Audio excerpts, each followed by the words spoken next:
la sécurité. Alors la table ronde de ce jour va porter sur les conditions matérielles dans les services et dans les forces de sécurité intérieure, avec un focus particulier qui sera fait sur les questions de captation vidéo. Et plus généralement, on évoquera tous ensemble les missions de soutien au sein des forces de sécurité intérieure, sans quoi, nous le savons tous et en avons pleinement conscience, la sécurité de nos concitoyens ne pourrait pas être assurée au quotidien. Merci à toutes les personnes présentes aujourd'hui, les directeurs généraux, monsieur le préfet de police, les directeurs d'administration centrale. Merci aux représentants des personnels présents de nouveau ce jour.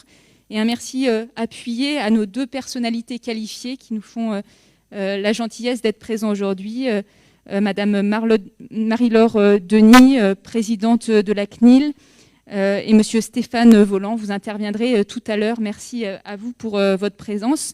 Alors une fois de plus, et comme chacune des tables rondes, elles sont diffusées en live sur les réseaux sociaux du ministère de l'Intérieur dans un objectif de transparence et dans un esprit d'ouverture. Alors comme les autres tables rondes, plusieurs temps à ces échanges et à ces débats.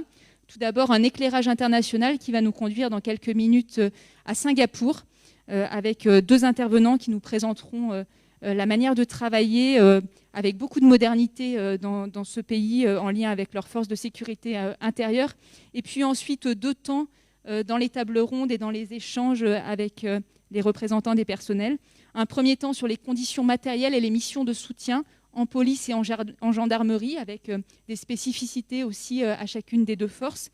Et puis, comme je vous le disais, un focus particulier sur toutes les captations vidéo, qu'il s'agisse de vidéoprotection, de caméras piétons, des drones, les questions d'efficacité et de liberté, d'équilibre aussi, seront posées tous ensemble. Voilà ce qui nous rassemble aujourd'hui. Et encore une fois, merci à tous pour votre présence. Alors, sans plus tarder, on va partir à Singapour. Alors, Singapour, il y a un modèle dont la France pourrait s'inspirer dans la mise en œuvre des nouvelles technologies au service des forces de sécurité intérieure. Il a été créé à Singapour un laboratoire spécialisé qui a permis, en plus d'afficher une image de modernité, d'associer pleinement les agents à la construction des systèmes d'information et des nouveaux outils. Donc pour ce faire, nos deux interlocuteurs ne peuvent vraiment pas être présents compte tenu du décalage horaire et pour des questions d'agenda. Nos deux interlocuteurs nous ont enregistré une vidéo que l'on va regarder ensemble.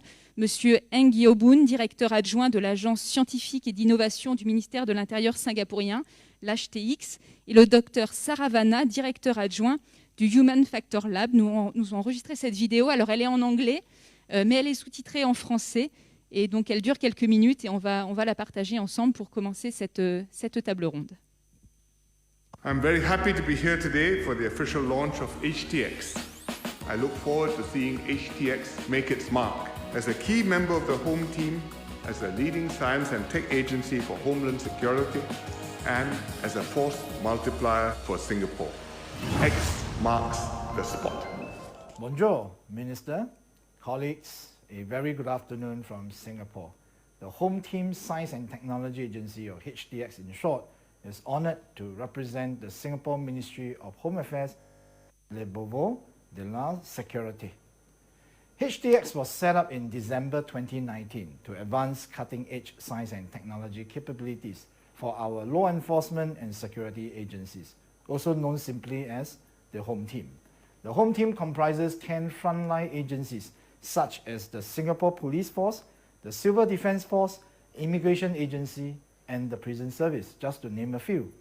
HTX houses all these scientific and technological resources at a single location, single organization. HTX focuses on three things. First, to conduct transformative applied research in areas like biometrics, smart sensors, and robotics. Second, to bring together capabilities, knowledge, and resources from different Home Team agencies to function in a more integrated and coordinated way to smoothen operations. Third, to build partnerships and collaborations across government, industry, research institutions, and academia. We want to create a homeland security innovation ecosystem to support the entire technology development lifecycle. Clearly, we have an ambitious mandate, and the X in our name reminds us of this mission to be a force multiplier using technology to augment our frontline resources far beyond our 27,000 regular officers and 54,000 national service and volunteers. HDX comprises approximately 1,005 men and women focused solely on advancing capabilities across the digitization, sciences, engineering domains, artificial intelligence, cybersecurity, forensics, robotic system, surveillance, and disruptive technologies are some examples of what we look at. By year 2025, we will see a manpower growth of more than 50% and an increased budget of approximately 1.9 billion Singapore dollars or 1.2 billion euros just for science and technology capability development.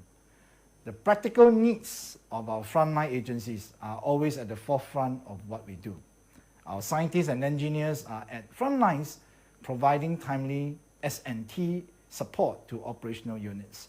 The ongoing pandemic has seen HDX rethinking some of the solutions that fit new operational concepts, such as one in a contactless world, so that officers will be able to do their jobs while keeping safe from the invisible adversary, that is, the COVID-19 virus. For example, drones and robots are no longer only for community patrols or deployment in difficult terrains. Such technologies are now also being deployed to project police presence at isolation facilities without exposing officers to the threat.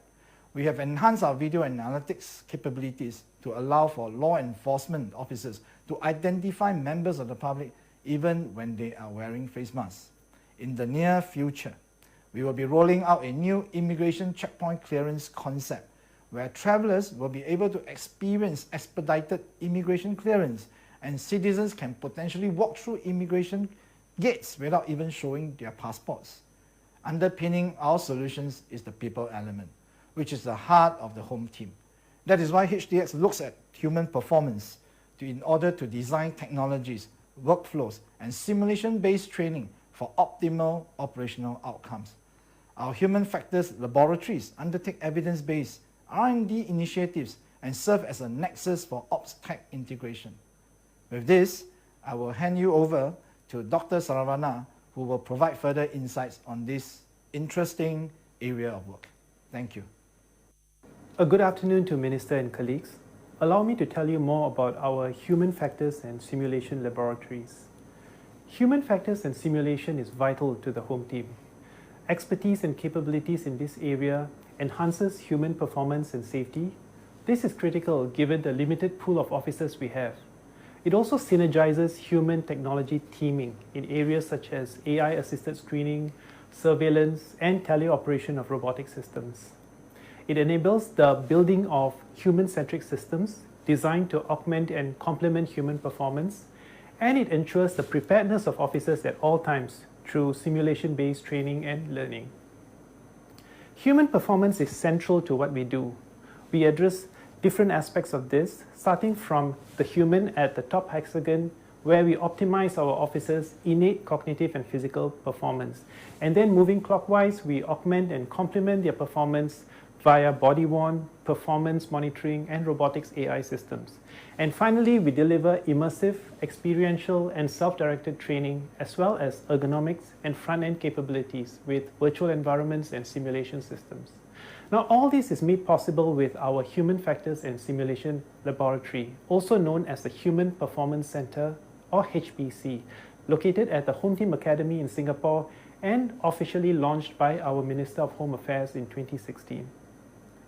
At the Human Performance Center, we support the home team in a number of projects on human performance enhancement. For example, we evaluate systems such as exoskeletons to augment performance, wearables such as smartwatches for performance monitoring during physical training. We conduct game-based cognitive assessment of officers for selection, specialization, and for monitoring training outcomes.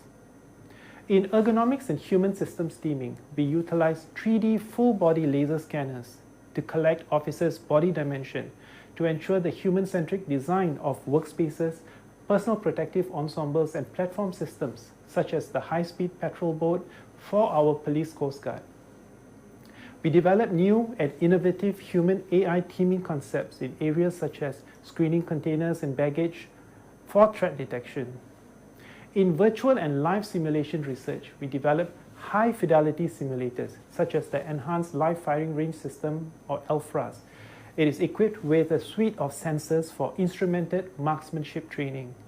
And it comes complete with a performance dashboard to not only monitor the firer's shot accuracy, but also his weapon handling, posture, visual attention, and breathing cycle. We also co-design, develop, and validate extended reality systems to train officers in frontline operations such as crime scene investigation and in use of force judgmental training when addressing scenarios such as domestic violence. We deliver front-end planning capabilities through simulation systems. Specifically, we leverage on thermal mannequins to study the thermal comfort of protective suits and cooling devices.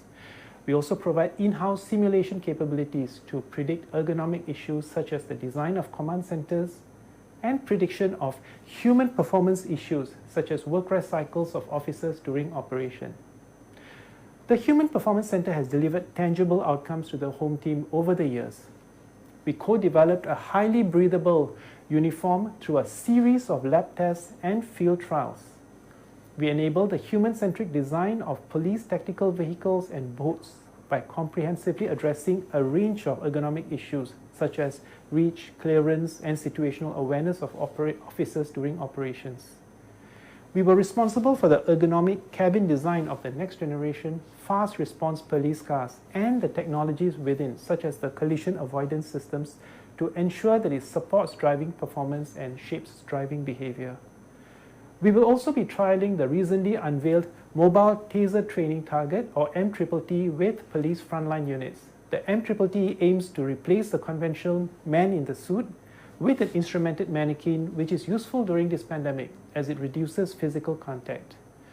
We will now show you a video clip on our Emergency Responders Fitness, Conditioning and Enhancements Lab to be commissioned end of this year. The Emergency Responders Fitness Conditioning and Enhancement Lab, or EXCEL, aims to optimize responders' physiological and psychological performance by focusing on 5 key areas. The Strength, Conditioning and Rehabilitation in a Virtual Environment, or STRIVE, boasts a motion platform with a 360-degree dome for an immersive environment and provides real-time longitudinal monitoring of various human factors. The environmental chamber simulates the desired climatic conditions in a realistic yet controlled environment for the conduct of the breathing apparatus proficiency test and acclimatization programs. The Fitness Evaluation Lab conducts pre- and post-physiological assessments and designs effective intervention tools for optimal physical fitness and enhanced safety. Periodic screening and testing could also help to identify predisposition to neuromuscular injuries. The Cognitive Lab will have advanced systems to research and develop new cognitive training protocols to enhance responders' cognitive and behavioral performance. With this, I have come to the end of my presentation. Thank you. Voilà pour cet exemple singapourien. Alors, on a fait le choix de ce pays parce qu'ils vont, vous l'avez vu, très loin en matière de recherche et de développement. Il y a aussi des choses qu'ils ont explicitées que l'on fait déjà chez nous. Par exemple, tester en conditions réelles le matériel avant la généralisation à l'ensemble des agents.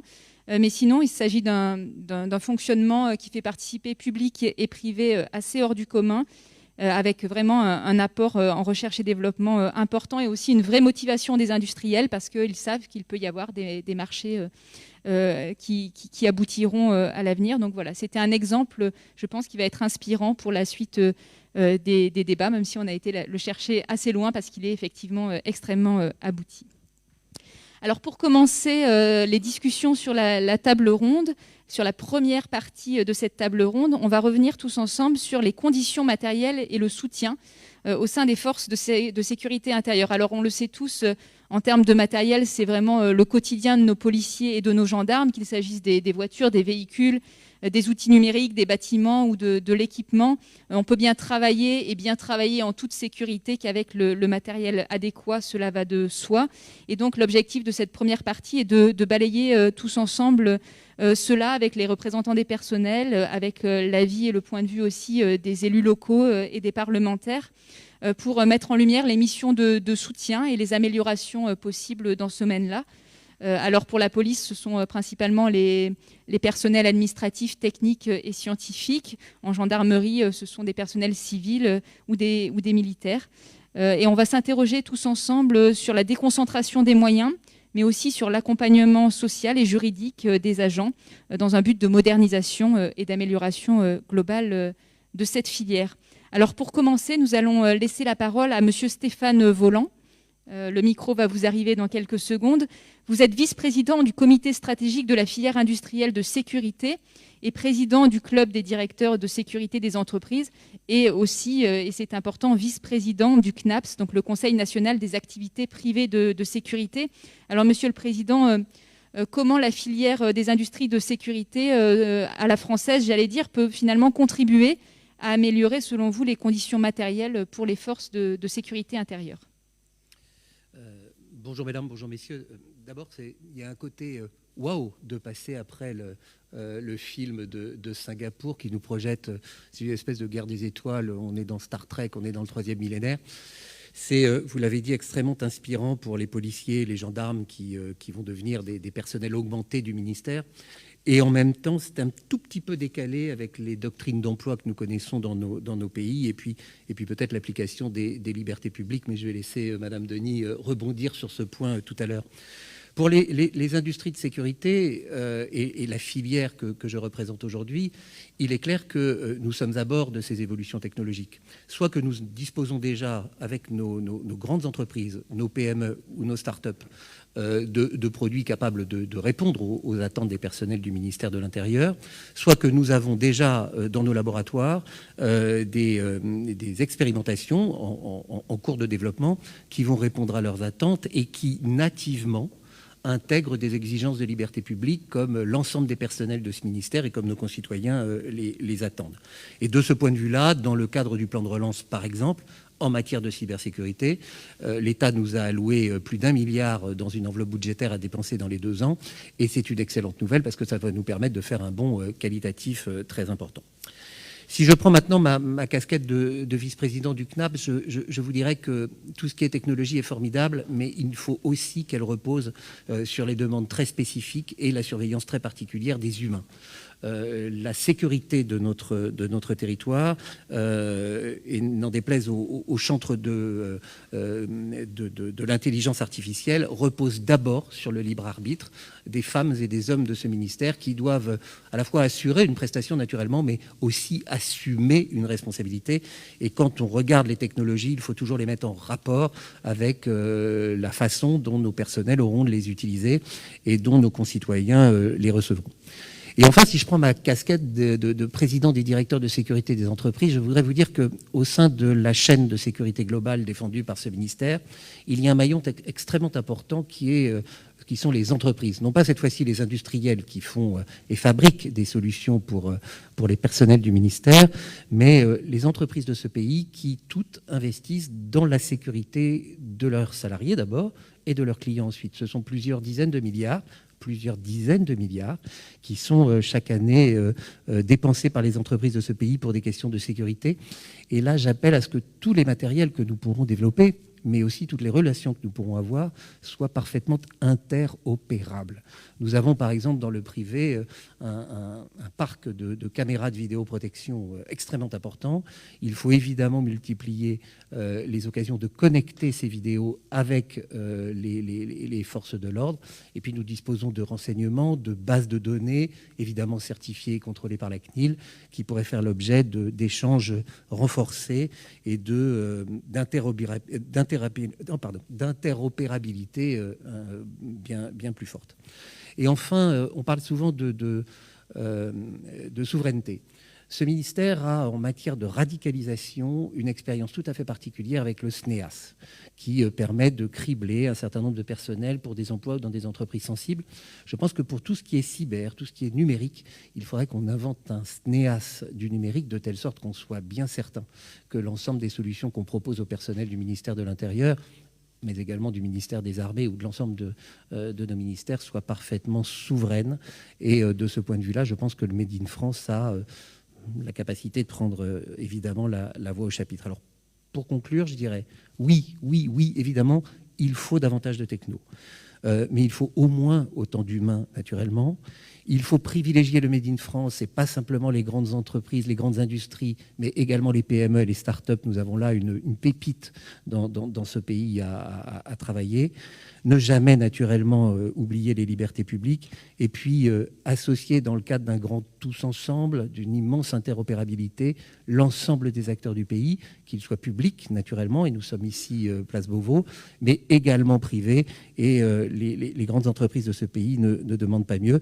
Je crois que c'est aussi l'ambition de la DP6, qui est notre tutelle dans ce ministère. Et de ce point de vue-là, le laboratoire de la DP6 va ressembler, mais Made in France, cette fois-ci, un peu à ce qui se passe à Singapour sous la houlette du préfet de Mazières. Pour conclure, je voudrais qu'on considère que vraiment la France a encore, et pour longtemps, un temps d'avance, une techno d'avance sur les délinquants, sur le délinquant et sur le nuisible, et que de ce point de vue-là, durablement, et c'est le message que je veux faire passer aujourd'hui, je crois qu'avec le Made in France, nos industries, nos entreprises, et dans un grand tous ensemble, nous disposons d'un bouclier en titane qui est capable, face au glaive du délinquant, de tenir le coup très durablement. Merci beaucoup pour votre vision sur tout cela. Alors nous ouvrons maintenant un temps d'échange et de discussion avec les représentants des personnels, les élus locaux, les parlementaires. Le ministre de l'Intérieur, Gérald Darmanin, est retenu avec le ministre de la Santé à la suite du crash de l'hélicoptère de la sécurité civile hier. Il est donc dans l'Isère et n'est pas avec nous aujourd'hui. Et n'hésitez pas, monsieur le préfet de police, monsieur le directeur général de la police nationale, monsieur le major général de la gendarmerie nationale, à intervenir autant que de besoin dans les débats aussi sur cette première partie de la table ronde. Alors, on a évoqué beaucoup de choses déjà, l'interopérabilité, notamment dans le domaine de la vidéoprotection, les partenariats publics-privés, de manière plus générale, des outils numériques, l'équipement de nos policiers et de nos gendarmes. Je ne sais pas, du côté des représentants des personnels, qui veut commencer à s'exprimer. Monsieur Geron, pour le SGP, unité SGPFO. Merci, monsieur le directeur général, monsieur le préfet de police, monsieur le major général. Un décalage, vous avez dit juste avant, monsieur, c'est un doux euphémisme quand on regarde la vidéo de Singapour et la réalité, on va dire, de la manière dont s'opèrent, on va dire, les choix pour le matériel au niveau, je vais parler de la police nationale particulièrement. Juste pour imager et bien comprendre mon propos, je vais prendre un exemple qui me semble assez parlant, celui de la tenue moto. Alors on ne va pas se flageller non plus, mais quand même, la tenue moto, nouvelle tenue, arrivée en 2015, on était tous contents d'avoir quelque chose d'un peu plus moderne, et puis à la première pluie, on s'est aperçu qu'elle n'était pas étanche, donc ça fait déjà pas riche. Donc on y a mis une surtenue, qui n'est pas très jolie, puisque ça ressemble plus à un sac poubelle qu'une surtenue. Donc ça, c'est le deuxième effet qui se coule. Donc on se demande bien quel choix à porter sur ce matériel-là. Et vous imaginez l'état d'esprit de nos collègues qui doivent déjà avaler le fait que leur nouvelle tenue n'est pas si efficiente que ça, alors qu'on est normalement sur des vêtements techniques, et que finalement ils doivent s'affubler d'une surtenue qui n'est pas à leur avantage.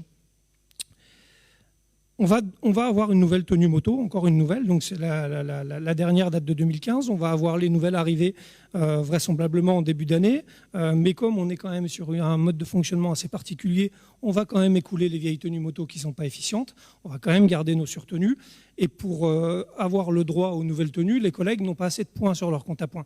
Donc en fait, ils vont commander peut-être le bas, peut-être le haut, il va falloir choisir de quel côté ils vont préférer être mouillés pour pouvoir finalement avoir une vraie tenue qui tienne debout. Donc en effet, quand je vois ce qui se passe à Singapour, c'est même pas un décalage, c'est un autre univers, très clairement. Donc nous, si on avait un souhait, c'est un vœu pieux peut-être, mais concernant les matériels, c'est vraiment de changer, c'est à la mode, mais changer de paradigme et venir vraiment à, on va dire, un process qui nous mettrait à l'abri de ce genre de choses. J'ai pris un exemple flagrant, j'en ai 10, 15 peut-être, sur les matériels, sur le fait qu'en plus, au bout d'un moment, on soit même obligé de dénoncer les marchés publics qu'on a passés. Donc tout ça, ça pose vraiment question. Donc je pense qu'il faut qu'on se mette à l'abri de ça. Pour une seule raison, principalement, c'est qu'à un moment donné, il faut que les matériels s'adaptent à la mission, à l'expression de besoins des personnels et pas l'inverse. Et aujourd'hui, c'est vraiment l'inverse. La plupart du temps, ce sont nos collègues sur le terrain qui s'adaptent à des matériels qui sont potentiellement pas assez réfléchis encore une fois, sur leurs besoins. Deuxième point, quand on réfléchit au retrait, enfin quand des instructions sont données sur les retraits de certains moyens, je l'ai déjà dit lors de la table ronde du maintien de l'ordre, ça pose aussi question, puisqu'on n'a pas de réflexion en amont pour les remplacer, donc on est mis devant le fait accompli d'une décision qui est souvent politique, mais sans réflexion menée sur l'après et sur la situation dans laquelle on va mettre les personnels sur le terrain. Je pense particulièrement aux grenades, par exemple, puisqu'on leur retire des moyens, mais on ne dit pas comment on va faire pour nous en passer. C'est les deux points particuliers que je voulais relever sur le matériel et sur la difficulté que ça représentait dans la police par rapport à ce qu'on a vu. J'enchaîne sur les soutiens ou on aura un deuxième tour de parole? Non, allez-y, monsieur Laurent. Sur le soutien, alors bon, ça fait un peu décousu, mais tant pis. Vu que j'ai peu de chance de reprendre la parole après, je voulais aussi être assez bref et rappeler deux choses essentielles. Alors déjà, se satisfaire évidemment que ça fait quelques mois maintenant qu'on parle des personnels de soutien dans la police nationale et dans la gendarmerie. On ne peut que s'en satisfaire puisqu'on a fait, ça a été souvent très peu de lumière pour eux et c'est des personnels de l'ombre. C'est souvent très dit à juste titre, sans les personnels de soutien, la police nationale ne fonctionnerait pas, c'est une évidence. Deux points à mon avis essentiels si on veut vraiment venir reconnaître justement ce métier indispensable. C'est la reconnaissance et je pense que ça fait consensus, enfin je l'espère, au sein des représentants du personnel au travers d'une indemnité de suggestion des personnels administratifs dans la police nationale et dans la gendarmerie, à mon sens, ça aurait à peu près autant de valeur et de sens que de le faire. Et ensuite, un deuxième point qui me semble être un point aussi essentiel, puisque là on parle de carrière, de reconnaissance, mais aussi d'évolution et de volet RH, exprimer vraiment la difficulté qu'on a au niveau de la chaîne, quel que soit d'avancement ou de mutation, avec ce fonctionnement bicéphale. Alors je ne veux pas tirer pas du tout sur les ressources humaines du ministère de l'Intérieur et sur le secrétariat général, mais je pense qu'on aurait vraiment intérêt à resserrer un peu le cadre au niveau du déroulement des travaux d'avancement ou de mutation, qu'elles soient au fil de l'eau ou de mouvement, avec vraiment pareil un process qui soit plutôt clair et plutôt resserré au niveau de la DRCPN pour les personnels de la police nationale et les personnels administratifs, techniques et scientifiques particulièrement. Voilà, merci. Merci, on a bien pris l'ensemble des points en note. Monsieur le sénateur Durin, vous souhaitiez vous exprimer, le micro vous arrive. Monsieur le sénateur, non, juste devant, voilà. Oui, merci, mesdames et messieurs, peut-être avoir une pensée pour les victimes du crash d'hélicoptère d'hier et qui a justifié le déplacement du ministre et notre solidarité avec leurs collègues et leurs familles. Écoutez, moi, je veux dire quelque chose d'assez brut. Je n'ai pas trouvé du tout de bon aloi cet exemple singapourien. C'est presque une provocation. Je ne sais pas qui a eu l'idée d'aller chercher cet exemple-là. On est dans un contexte quand même politique dans ce pays sur les questions de sécurité, où les sujets centraux, c'est le rapport police-population. Et là, on se bat pour dire un certain nombre de défenseurs des libertés, des gens qui sont attachés à l'équilibre entre la sécurité et la liberté. Arrêtez avec vos délires orwelliens, la sécurité dans ce pays est déportée par des administrations qui ont le sens des libertés publiques, par des fonctionnaires qui ont ce sens-là. Et on va chercher un exemple d'un État qui est classé dans les derniers pour les libertés publiques, pour le respect de la presse, avec des solutions technologiques qui s'apparentent à du solutionnisme technologique. Où est l'humain là-dedans? Moi, je suis quand même assez surpris qu'on aille chercher à Singapour. Il nous manque peut-être un témoignage de Xi Jinping pour nous expliquer comment on fait tenir une société dans l'ordre. Enfin, je suis très surpris de cette solution technique qu'on nous propose. D'abord, la question, elle est dans l'équilibre entre les administrations, leurs fonctionnaires et les humains. On vient de sortir de plusieurs textes qui ont vu le Conseil constitutionnel sanctionner des dispositions sur les drones, les caméras embarquées, le délit de provocation à l'identification d'un agent. Donc il faut des moyens, quand on nous parle de combinaison pour les motards, oui, quand on nous parle de véhicules, quand on nous parle de casernes, mais attention au modèle qu'on va chercher, parce que je pense que ça nous amène sur un type de réflexion qui n'est pas adapté à notre situation nationale, qui n'est pas adapté à l'esprit de la République. Je voulais le dire un peu fermement, parce que je suis surpris et inquiet de ce qu'on nous a montré. Merci. Et c'est tout l'objectif d'avoir des exemples qui peuvent aussi être des contre-exemples d'ailleurs et d'alimenter le débat pour cette table ronde. Donc c'était aussi l'objectif, s'il y en avait un deuxième caché, de cet exemple.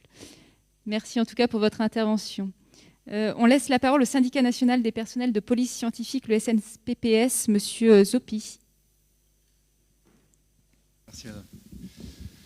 Monsieur le préfet de police, monsieur le directeur général, monsieur le major général de la gendarmerie, Cyril Zopi du syndicat national des personnels de police scientifique, mesdames et messieurs, donc pour parler clairement, effectivement on est ici pour parler du futur et d'une autre dimension, mais on est aussi là pour parler du présent. Et à ce titre-là, je vous remercie d'avoir organisé le Beauvau de la sécurité qui va, je l'espère, pouvoir permettre d'améliorer les choses dans la police nationale et la gendarmerie. Donc voilà, le SNPPS a participé tout dernièrement au rapport demandé par Monsieur le Premier ministre à Monsieur le député Jean-Michel Miss sur la biométrie et les nouvelles technologies de sécurité. Nous sommes donc tout à fait disposés au SNPPS à suivre ces avancées en étant pleinement associés en tant que service opérationnel sur ce qui pourrait être fait dans la chaîne judiciaire. Les outils de sécurité sont des outils qui peuvent aider l'action de la police scientifique en fournissant une aide à la décision et un appui opérationnel dans une société toujours plus complexe. Les personnels PTS sont confrontés à des nouvelles menaces qui reposent sur l'utilisation croissante du numérique. Il existe de ce fait un risque d'asymétrie entre les moyens dont elles disposent et ceux de leurs adversaires. C'est la raison pour laquelle nous devons moderniser les outils et les équipements à la fois pour répondre à leurs besoins structurels, mais aussi en prévision des grands événements sportifs que la France accueillera en 2023 et 2024. La PTS est actuellement présente dans toutes les procédures et sur toutes les scènes d'infraction. Et si la preuve scientifique est désormais la reine des preuves, nos collègues enquêteurs misent énormément sur notre capacité à exploiter la moindre trace technologique pour permettre et identifier les auteurs de ces infractions. Seulement voilà, monsieur le directeur général, cette police scientifique du quotidien n'est pas équipée ou armée pour répondre aux attentes et aux besoins des enquêteurs et de nos concitoyens. La lutte contre les vifs menée depuis quelques mois de façon pertinente, les violences intrafamiliales, depuis quelques mois de façon pertinente dans les services de la police nationale, a fait apparaître de graves faiblesses dans notre capacité à exploiter les téléphones portables, les enregistrements sonores, des disputes ou menaces de ces femmes qui viennent dans nos services avec comme seul témoin leur téléphone portable sur lequel apparaissent des clichés de leurs coups et blessures que nous devons faire traiter et exploiter dans un temps réel sans pouvoir compter sur nos sections spécialisées qui sont déjà débordées. Et nous ne pouvons tolérer de devoir expliquer à ces victimes que nous ne pouvons pas extraire ces photos, vidéos ou enregistrements parce que nous n'avons pas le cordon d'alimentation ou le logiciel d'exploitation du dernier smartphone et qu'elles soient obligées de retourner chez elles pour nous les ramener.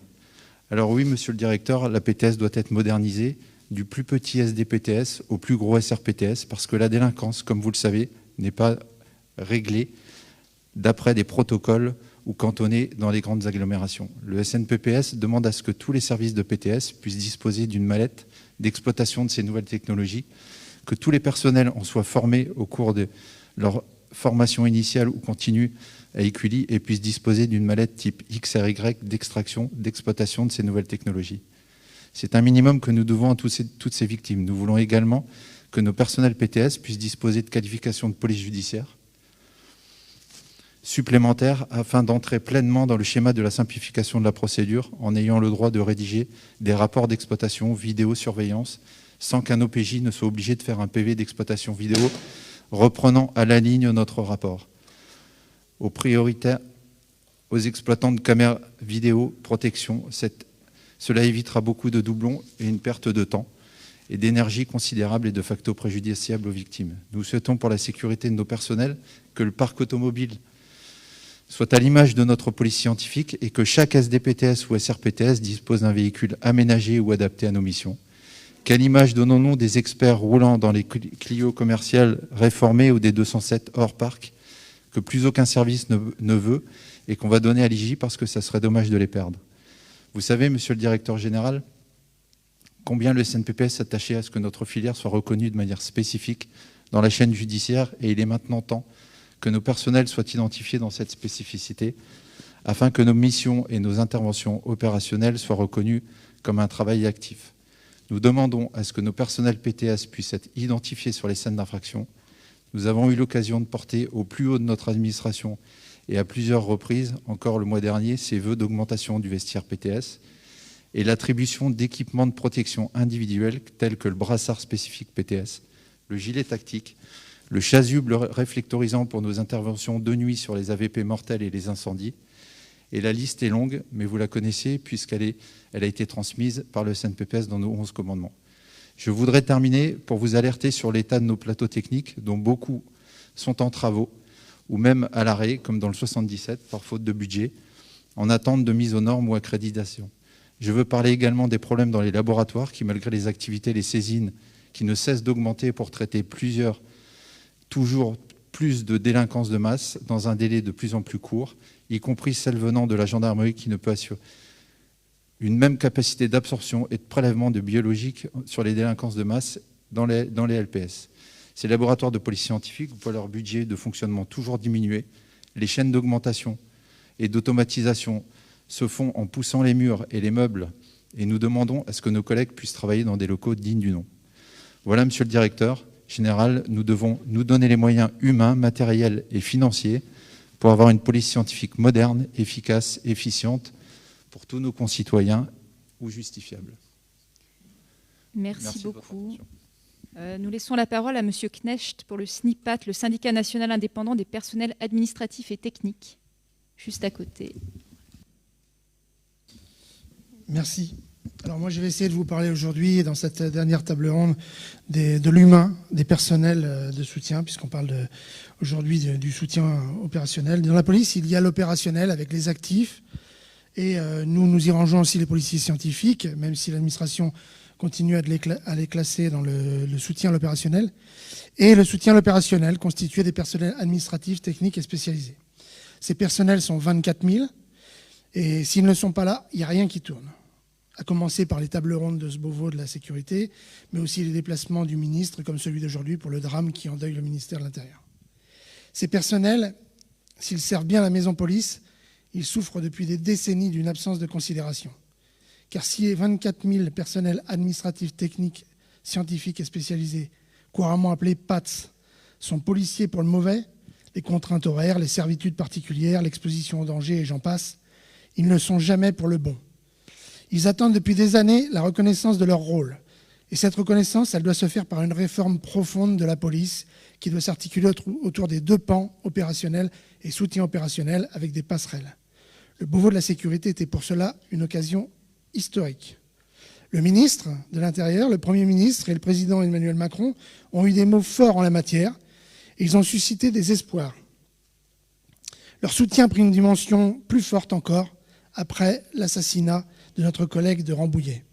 Assassinée, je le rappelle, uniquement parce qu'elle était policière. Nous avons fait remonter au plus haut de l'État les attentes des collègues en matière de reconnaissance. Celle-ci ne peut pas se faire qu'à titre posthume. Il faudra donc que les conclusions soient à la hauteur, notamment sur un point attendu, l'ISS, la fameuse prime de risque.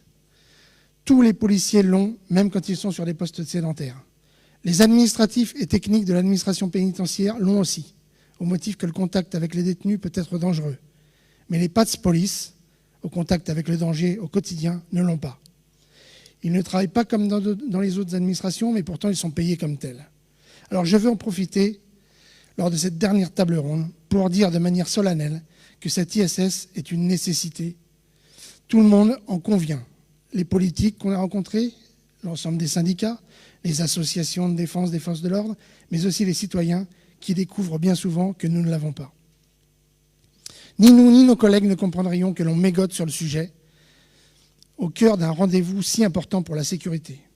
L'octroi de cette ISS est en effet une goutte d'eau au regard des dépenses déjà faites ces dernières années pour d'autres corps. Les PATS police en ont marre d'être les plus mal payés de la police, d'avoir des contraintes horaires sans égales et d'être écartés de toutes les gratifications et de n'avoir aucune reconnaissance statutaire, d'être exposés tant au mépris et aux conséquences néfastes d'une image écornée de la police qu'au danger de travailler pour une institution ciblée par les délinquants, criminels et terroristes. Je terminerai en pensant à Jessica Schneider, Brice Lemescam et Stéphanie Montfermé, tous les trois policiers administratifs, morts non pas pour ce qu'ils ont fait, non pas pour leurs actes, mais juste parce qu'ils travaillaient en police, sans armes, sans protection, sans statut, sans prime de risque, pour des salaires dérisoires et des perspectives de pension dérisoires. je veux m'adresser à nos décideurs aujourd'hui. Monsieur le ministre de l'Intérieur, Monsieur le Premier ministre, Monsieur le Président Emmanuel Macron, vous avez une responsabilité historique, pas pour le passé, mais pour l'avenir. Vous avez le devoir aujourd'hui de prendre une décision politique forte et non guidée par la technocratie comptable. La réussite du Beauvau de la sécurité en dépend et l'avenir de la police aussi. Je vous remercie de m'avoir écouté. Merci beaucoup. La parole est à Monsieur Rouget pour le SCSI.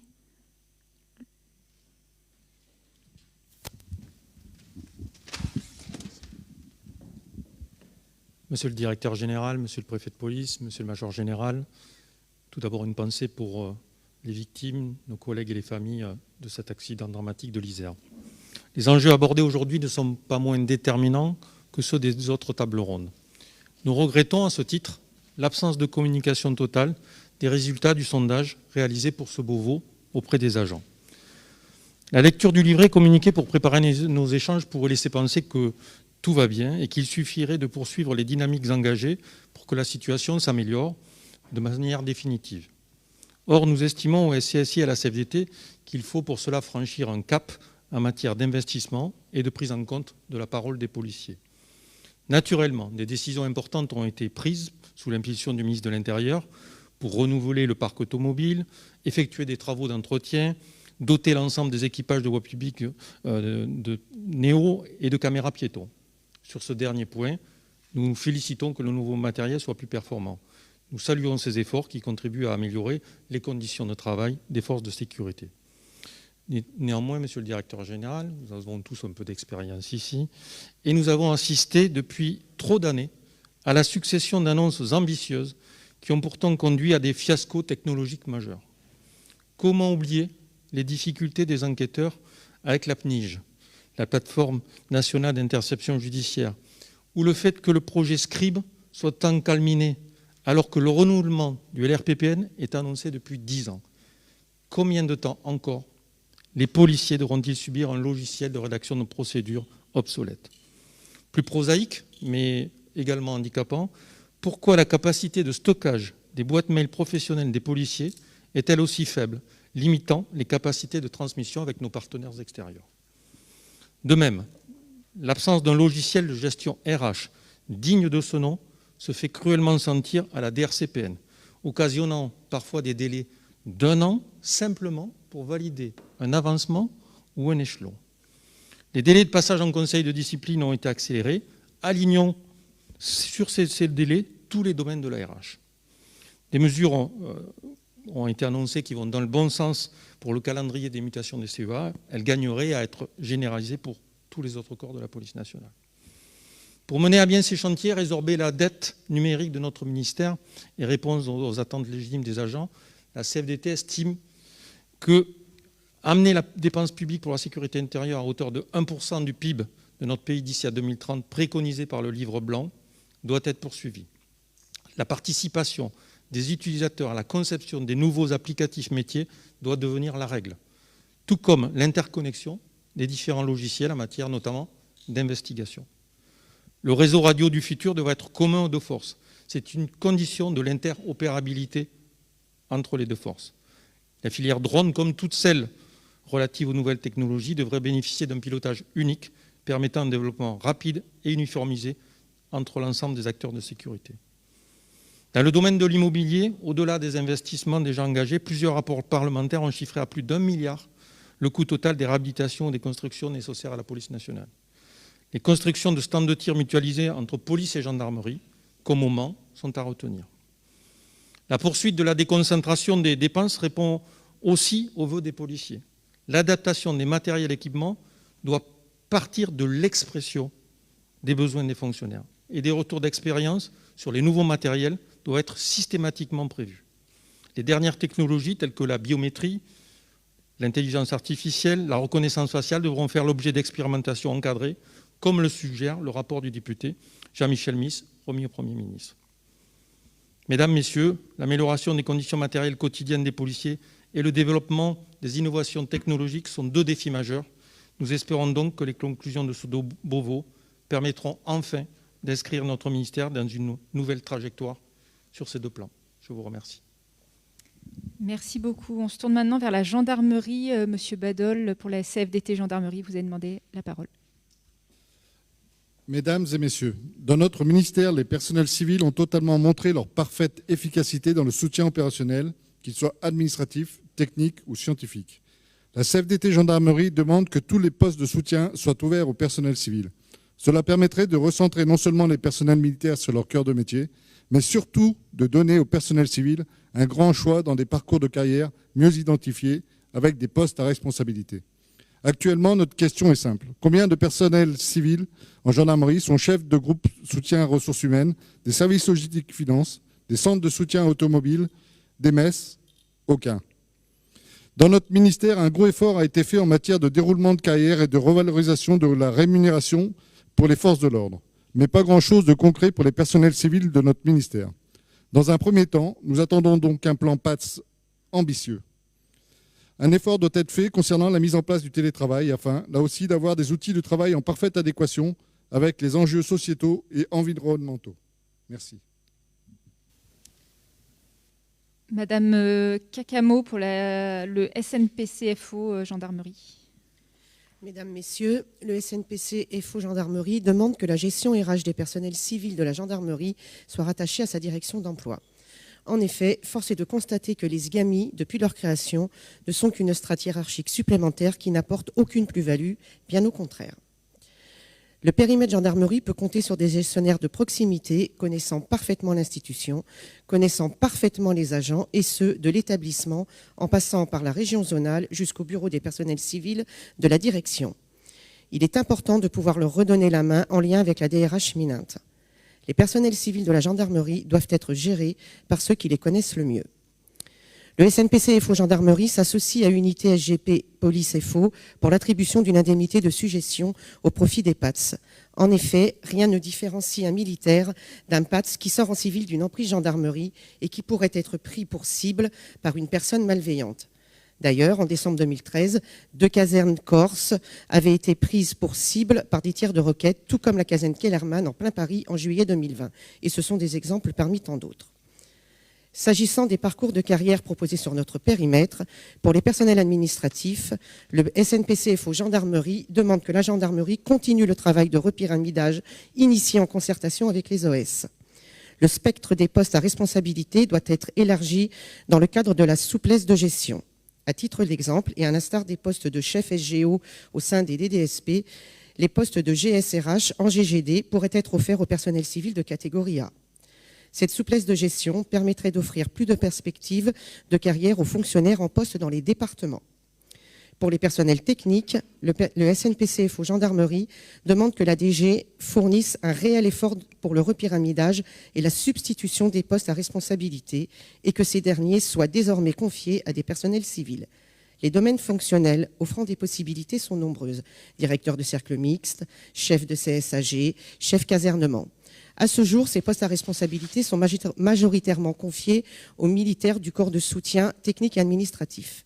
Il est urgent d'offrir au personnel technique de vraies perspectives de carrière afin de fidéliser ces personnels au sein de l'institution dans leurs fonctions de soutien opérationnel.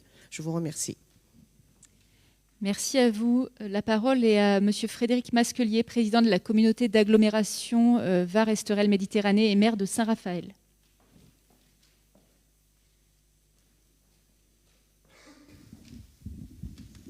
Oui, merci. Alors, sur la nouvelle technologie, je voudrais avoir des propos mesurés. Je ne veux pas être l'avocat de nos amis singapouriens.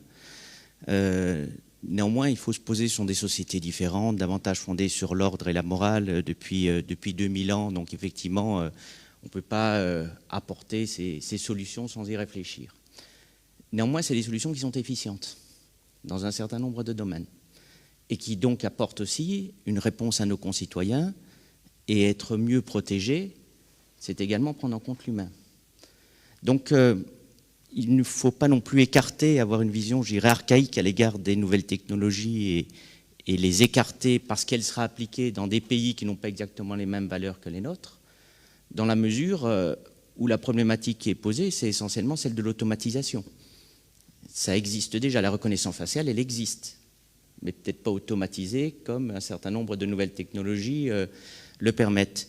Donc je pense qu'il faut bien poser les problèmes à chaque fois, ne pas avoir d'a priori, et c'est peut-être parfois moins le problème de la collecte d'un certain nombre de données que celui du traitement ou des garanties, notamment en termes de conservation, que l'on doit apporter. Donc je pense qu'il faut être mesuré et analyser chacune de ces techniques pour leur adaptation et peut-être pas avoir de rejet a priori parce que ça vient de Singapour. Merci beaucoup. Monsieur Bouquet, le micro vous arrive. Vous êtes maire de Vitry-le-François. Vous avez demandé la parole. Monsieur Bouquet, juste ici. Bien, monsieur le préfet de police, monsieur le directeur, monsieur le major général, mesdames, messieurs, sur ce sujet justement qui est intéressant et qui effectivement nous interpelle sur les nouvelles technologies au regard du corpus juridique qui protège nos libertés, de nos traditions, de la nécessité d'avoir et du matériel, mais une police qui reste une police humaine, parce qu'au fond de tout cela, ce sont quand même des relations entre des personnes, et ce sont des hommes et femmes qui font la sécurité pour leurs compatriotes. C'est un engagement, et on voit bien aussi les engagements en sécurité civile avec l'accident qui est arrivé hier, combien tous ces métiers sont dangereux. Et parallèlement, on ne peut pas échapper à l'évolution des technologies. Et également, on a toujours ce fameux débat sur le mythe de la technologie qui pourrait remplacer l'homme et assurer une sécurité parfaite, entrer dans la société de surveillance et mettre en œuvre ce que George Orwell écrivait dès 1948. Alors, par rapport à tout ça, la technologie, de toute façon, elle est là, elle va s'imposer, elle va se diffuser. Et elle va être à la disposition des États comme de groupes divers et variés, dont des groupes terroristes qui n'hésiteront pas à s'emparer de ces technologies pour nous porter des coups. Et donc moi, je ne veux pas tout tomber dans les fantasmes, mais je pense qu'il faut ouvrir vraiment une réflexion sur le sens que tout cela a. Et puis, il y a une chose qui m'interpelle au-delà de la protection des données, c'est la question des logiciels. Et on sait que les Chinois, à travers Huawei, ont des matériels extrêmement performants. J'ai eu l'occasion d'assister à des démonstrations in situ. Et donc, ça pose toute la question de la souveraineté. Les technologies, oui, mais qu'est-ce qu'on a comme outil aujourd'hui? Qu'est-ce qu'on prend comme précaution pour protéger la souveraineté de la nation, les données de nos concitoyens, les données sensibles pour l'État qui assurent la protection de nos compatriotes. Et je pense que ça, c'est la question primordiale qu'il faut se poser avant d'avancer dans la diffusion des technologies et de leurs utilités. Donc, comment on préserve notre souveraineté et comment on préserve donc au fond l'indépendance des Françaises et des Français et la liberté de notre peuple. Merci beaucoup. On va encore prendre 2 interventions de Madame Quenders. Vous êtes première adjointe au maire de Dijon, puis de Monsieur le sénateur, avant de laisser la parole au préfet de police, au directeur général de la police nationale et au major général de la gendarmerie nationale. Madame Quenders, on vous écoute. Oui, bonjour à tous, messieurs les directeurs, monsieur le préfet. La vidéoprotection de la voie publique, c'est marqué dans votre fascicule. Ça relève beaucoup de la responsabilité des communes. C'est vrai qu'elles s'équipent de plus en plus en outils au service de la sécurité, les caméras de surveillance ou de vidéoprotection, les centres de supervision urbain, les caméras piétons. Et d'ailleurs, c'est le cas à Dijon, puisqu'on a un centre de supervision urbain, enfin On Dijon, qui est assez poussé en termes d'outils informatiques, où des pays, même étrangers, viennent nous voir. Je pense, par rapport à ce que vient de dire mon collègue, c'est vrai que la protection des données, c'est quelque chose un peu d'essentiel. Et l'originalité du centre de supervision urbain de Dijon, c'est qu'on a gardé la maîtrise de cette protection des données. Et je pense que ça, c'est essentiel pour toutes les communes ou les métropoles qui vont se lancer dans l'organisation, enfin dans la mise en place, pardon, d'un centre de supervision urbain. J'avais juste 2 questions. La première, concernant la mutualisation des équipements de vidéoprotection à l'échelle des métropoles, et notamment des centres de supervision urbain, c'est comment dire, souvent encouragé. Et puis c'est vrai que les petites communes ont peu les moyens de s'équiper de caméras, oui, mais ensuite il faut bien sûr les visualiser. Et c'est vrai qu'aujourd'hui, ce sont les policiers municipaux qui sont chargés du visionnage des images, et souvent dans les centres de supervision urbains, ce sont les policiers municipaux de la ville-centre, c'est le cas à Dijon, et du coup on a encore des difficultés ou des freins juridiques, alors à moins que j'ai peut-être pas suivi complètement l'actualité, mais aujourd'hui, alors que beaucoup de communes nous demandent de mutualiser, qu'on puisse visualiser leurs images, et elles n'ont pas les moyens de mettre à disposition un policier municipal de leur commune pour les visualiser, et c'est vrai qu'on n'a pas encore créé de poste, parce qu'il y a aussi des problèmes de moyens au niveau des métropoles. Donc il faudrait peut-être lever ce frein juridique pour voir s'il n'est pas possible qu'un policier municipal d'une commune, avec une convention, puisse visualiser des images d'une autre commune. La deuxième chose sur la vidéo-verbalisation, donc, qui est constatée à distance à l'aide d'une caméra, c'est vrai que les infractions ont augmenté, c'est notamment des infractions routières. Je pense que c'est important. Alors je ne vais pas aller dans le détail, mais j'avais été sollicitée par des policiers nationaux et municipaux pour élargir encore plus des infractions routières, parce que je pense que certaines, alors il y a les rodéos, il y a plusieurs choses, mais certaines ne peuvent pas être encore constatées par le biais d'une caméra. Voilà. Et puis enfin, on en a parlé, j'avais une question aussi sur la reconnaissance faciale. Aujourd'hui, j'avais été, au titre de l'AMF, auditionnée par une mission parlementaire sur la reconnaissance faciale. Je sais qu'au JO 2024, alors ce sera sur l'espace privé, mais ça va être expérimenté. Je voulais savoir où en sont les avancements ou les réflexions à ce sujet au niveau de l'État, parce qu'on est de plus en plus sollicité par les usagers. Ils savent que la technologie existe et que demain, eh bien, les villes, ça pose des questions éthiques, et je pense que c'est important de s'y plonger dès maintenant, parce que ça existe, et puis demain, il y a peut-être d'autres choses qui pourront aller. Donc je voulais savoir où en était l'avancement sujet au niveau du ministère de l'Intérieur. Merci.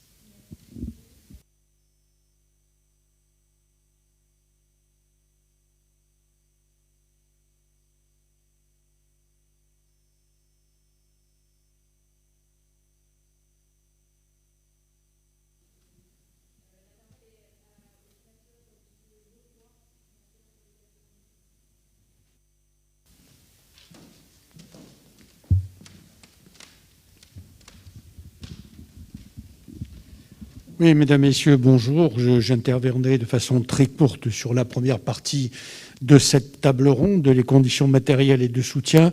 Je voudrais juste préciser, pour que tout le monde l'entende bien, que depuis 2017, en tant que rapporteur du budget des forces de sécurité intérieure à la commission des lois du Sénat, j'ai formulé, avec l'ensemble de mes collègues rapporteurs, toutes les propositions souhaitées que vous retrouverez dans une intervention annuelle sur les PLF. Et pour la deuxième partie, puisque si j'ai bien compris, il y aura une deuxième partie sur les captations vidéo, j'interviendrai, si je le peux, après avoir entendu Madame la présidente de la Commission nationale des informatique et liberté, que nous avons entendu d'ailleurs à la commission des lois sur les captations vidéo, et donnerai la position sur l'ensemble des captations de la Chambre haute. Merci.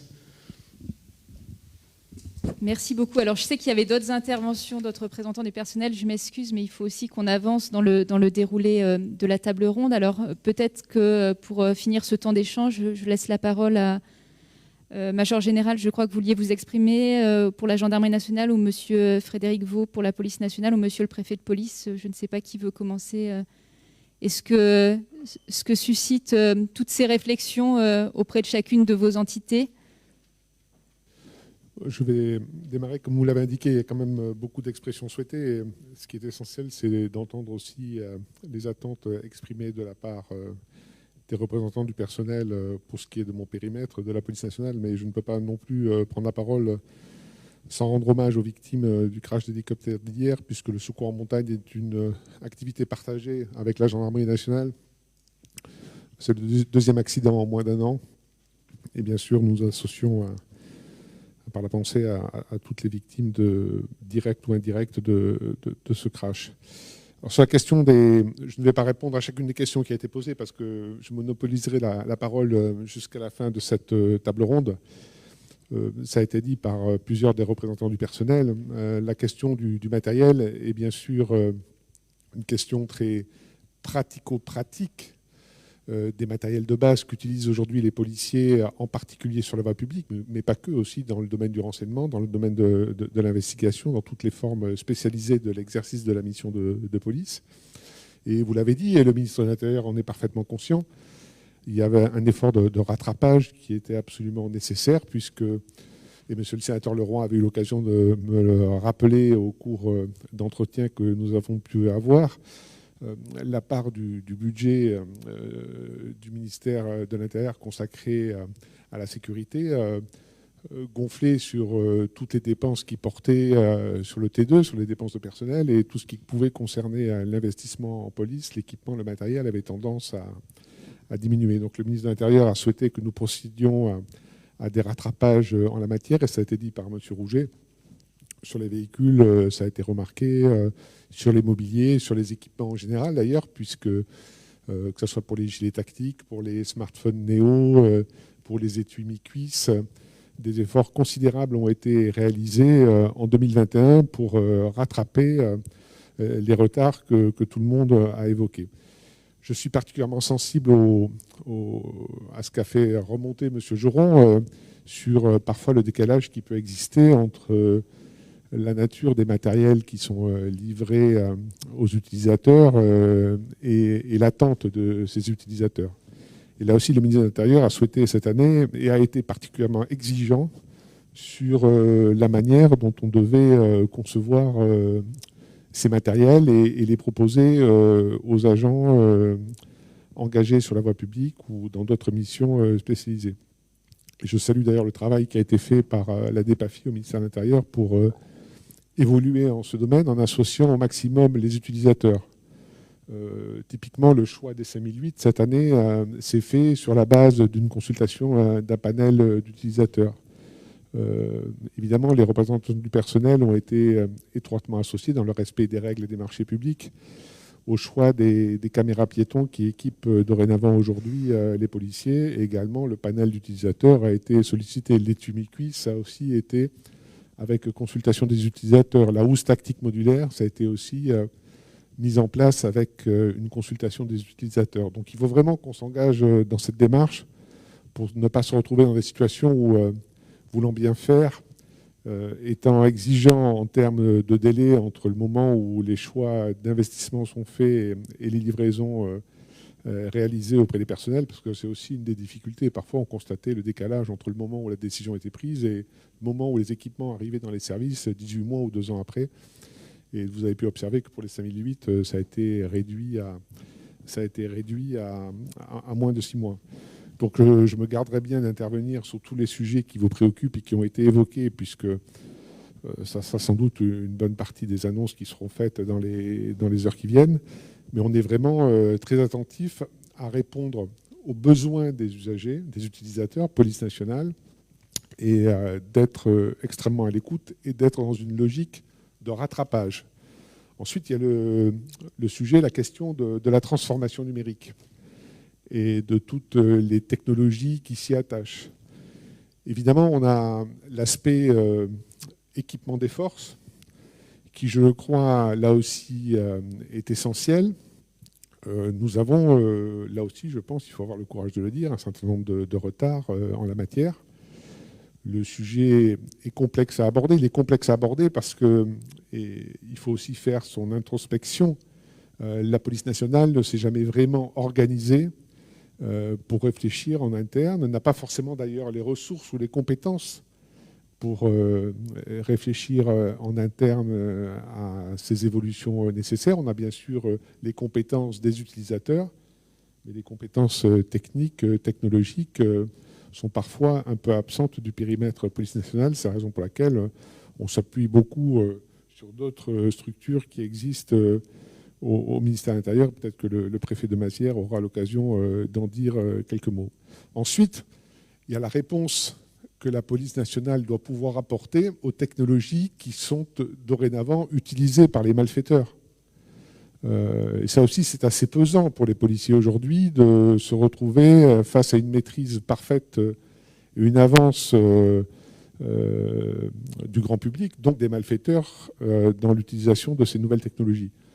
Je veux pour preuve et pour meilleur exemple, aujourd'hui, bien sûr, le recours au système des réseaux sociaux, des applications qu'utilisent dorénavant les malfaiteurs pour communiquer entre eux ou pour faire commerce de leurs activités illicites.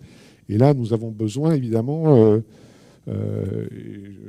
vraisemblablement, Madame la Présidente de la CNIL l'évoquera, nous avons besoin d'avoir des outils en réponse à la mesure du défi technologique des délinquants et des criminels aujourd'hui. Et je pense qu'il y a vraiment urgence en la matière, même si des affaires tout à fait remarquables, faites aussi bien d'ailleurs par la gendarmerie que par la police, ont permis de mettre à jour certains réseaux cryptés utilisés par des criminels de haut vol dans le monde entier. Je pense à l'affaire Sky ECC ou Encrochat traitée par la gendarmerie nationale et qui démontre là qu'on n'est plus dans un univers territorialisé à l'échelle de nos frontières, mais bien un espace mondial qui devient très complexe à appréhender en termes de lutte contre la délinquance et la criminalité. Donc, rattrapage des retards, équipement nécessaire de nos policiers, à la fois pour leur permettre d'accomplir leur mission dans les meilleures conditions possibles, d'assurer leur protection également, c'est un élément important de l'action de la police au quotidien, et mutation technologique, à la fois pour accompagner celle de la société civile, mais aussi pour répondre aux enjeux, aux défis qui nous sont lancés aujourd'hui par les criminels. Oui, merci. Moi, je voulais simplement revenir sur l'exemple singapourien pour dire qu'il n'a pas vocation à être transposé, on en est tous d'accord. Mais en même temps, il ne faut pas être naïf. Il faut regarder ce que d'autres font, et notamment ces systèmes de sécurité intégrés. On pourrait prendre d'autres États, d'autres pays que Singapour, et les démocraties doivent s'en inspirer, car les démocraties ne doivent pas se désarmer, notamment en face d'États qui ont d'autres vocations. Et surtout faire en sorte que les services de police, de façon plus modeste sur le territoire national, puissent aussi disposer des mêmes outils que non seulement les entreprises, les privés, mais également ceux que les délinquants utilisent. Je voudrais juste souligner un paradoxe en la matière, un paradoxe récent. Quelles que soient les raisons qui ont interdit de faire voler les drones, nous nous retrouvons aujourd'hui dans la situation où tout un chacun peut faire voler des drones, sauf la puissance publique.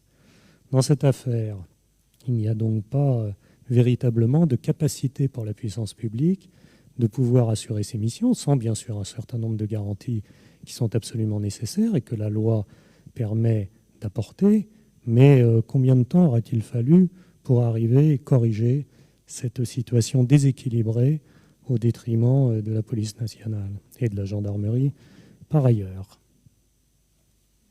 Peut-être juste avant de vous laisser la parole, Major Général, je vais laisser la parole au CFMG. Monsieur Verfailly, vous vouliez vous exprimer avant que le Major Général conclue cette première partie de la table ronde. Je vous remercie. Oui, j'aurais dû parler un petit peu avant, parce qu'en fait, ce que je voulais dire a plus ou moins été dit, c'est-à-dire que actuellement, on parle de technologie. Alors, l'idée de regarder ce que fait Singapour, effectivement, qui peut être comparable très modestement avec ce qui se passe chez nous, parce qu'on n'est pas dans le même environnement législatif. Mais la technologie, alors M. Volland disait que la France est en avance sur les délinquants au niveau de la technologie. Donc ça, je n'en doute pas. Le problème, c'est l'accessibilité des forces de sécurité intérieure à cette technologie. Voilà, il me semble que tout le sujet est là. Donc depuis des années, en fait, on court, c'est une course en avant pour savoir est-ce qu'on aura les budgets pour acquérir cette technologie. Je pense qu'on arrive à un moment où on est à un tel niveau, à une telle cherté qu'il faudra peut-être réfléchir aussi, parce que l'idée du Beauvau, c'est aussi de faire des propositions, peut-être à d'autres moyens pour que les forces de sécurité intérieure aient accès à cette technologie. Alors, je ne suis que gendarme, je ne suis en aucun cas un grand économiste, même si à la base c'était mes études. On est dans un pays où, par exemple, les entreprises sont imposées. Est-ce qu'il ne peut pas y avoir des ententes ou une cession de technologie pour les forces de sécurité intérieure, leur permettre d'accéder à des choses à moins... Parce que sinon, on va arriver à un moment où la cherté de cette technologie va entraîner un doublement du budget de la police et de la gendarmerie tous les 5 ans si on veut y accéder. Donc il faut peut-être essayer de regarder sous un autre prisme pour que justement la puissance publique puisse travailler dans de bonnes conditions. Voilà, je pense que ce sont des réflexions à avoir, bon, qu'on ne pourra pas avoir en quelques minutes dans ce Beauvau, mais regarder sur d'autres possibilités un petit peu innovantes pour la police et la gendarmerie. Merci beaucoup. Merci bien.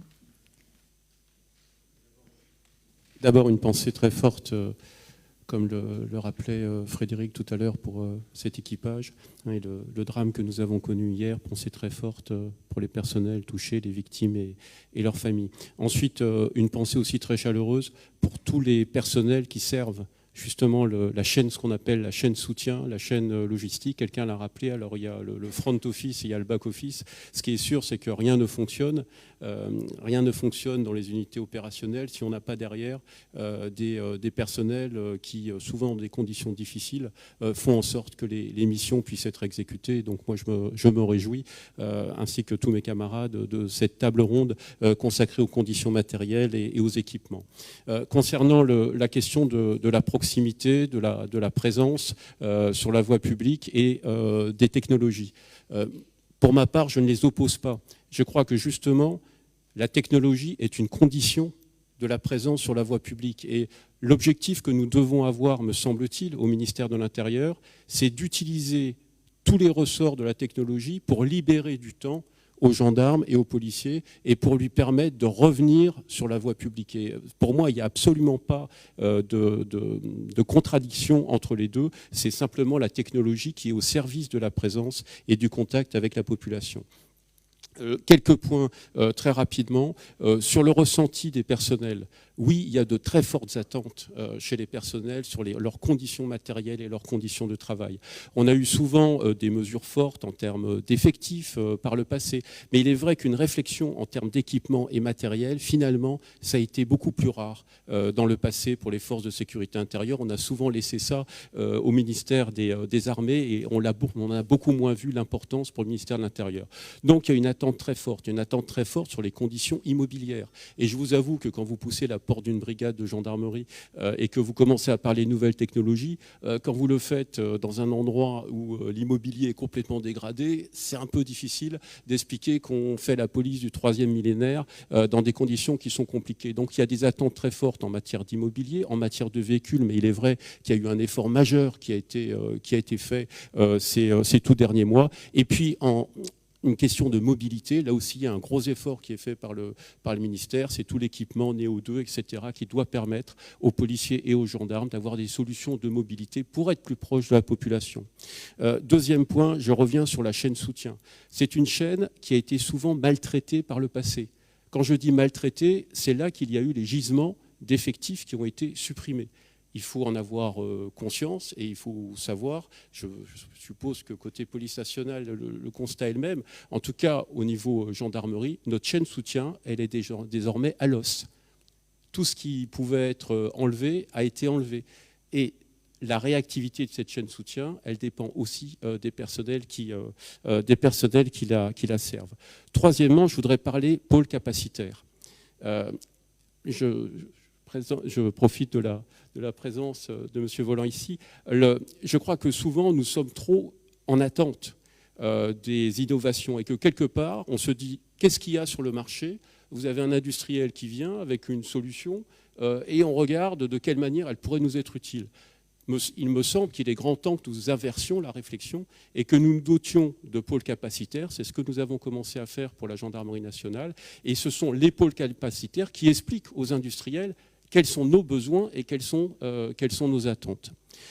Enfin, Un dernier point, évidemment, sur le cyber, qui est le grand enjeu qui est devant nous.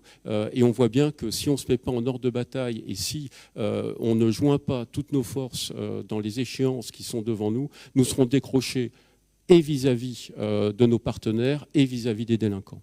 Merci. Merci beaucoup.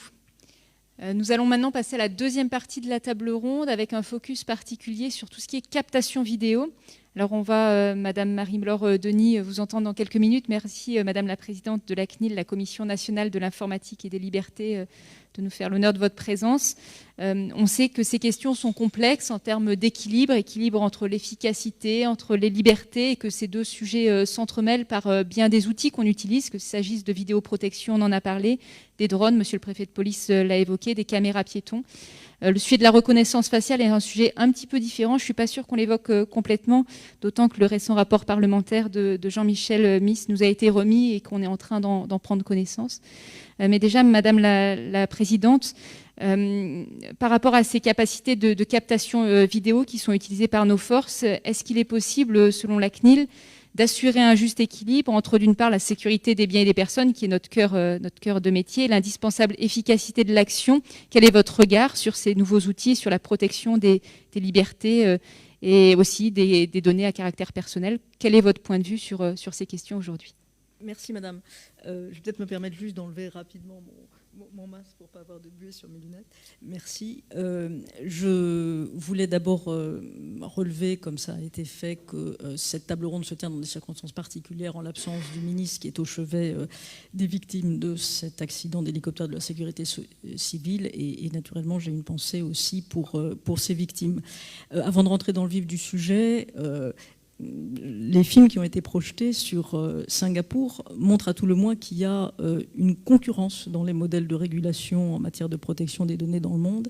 Et en ce qui me concerne, j'inscrirai mes propos dans le cadre européen de la protection des données, de la régulation des données, qui met la protection des individus et des libertés publiques au centre de la régulation pour trouver un équilibre entre l'efficacité, naturellement, des interventions des forces de l'ordre, la sécurité, mais aussi la préservation des libertés publiques par rapport à toutes ces technologies qui, on doit bien le relever, ont des conséquences éthiques et impliquent des choix de société. Donc, en ce qui concerne la captation vidéo et la vie privée, je rappellerai que si la CNIL est l'autorité administrative indépendante qui cherche à protéger la vie numérique des Français, parmi ces Français, parmi ces citoyens, parmi ces individus, il y a les forces de l'ordre. Et la CNIL cherche aussi à protéger la vie privée des forces de l'ordre.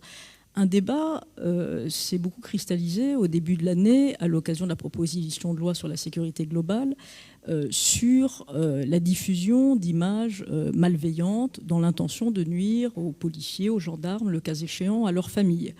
Et vous aurez relevé, je ne reviens pas sur le parcours de l'article 24 puis 52 de cette proposition de loi qui a été, qui en tout cas sur cet article n'a pas vu le jour, en tout cas en partie avec la décision du Conseil constitutionnel de mai dernier. Mais la CNIL a tenu à rappeler à cette occasion, dans l'avis qu'elle a rendu en janvier dernier, que la mise en ligne de la diffusion d'identifiants, d'images identifiantes d'un membre des forces de l'ordre dans une optique malveillante est illégale, illégitime et peut faire l'objet de sanctions sur la base du droit de la protection des données parce qu'elle est inacceptable.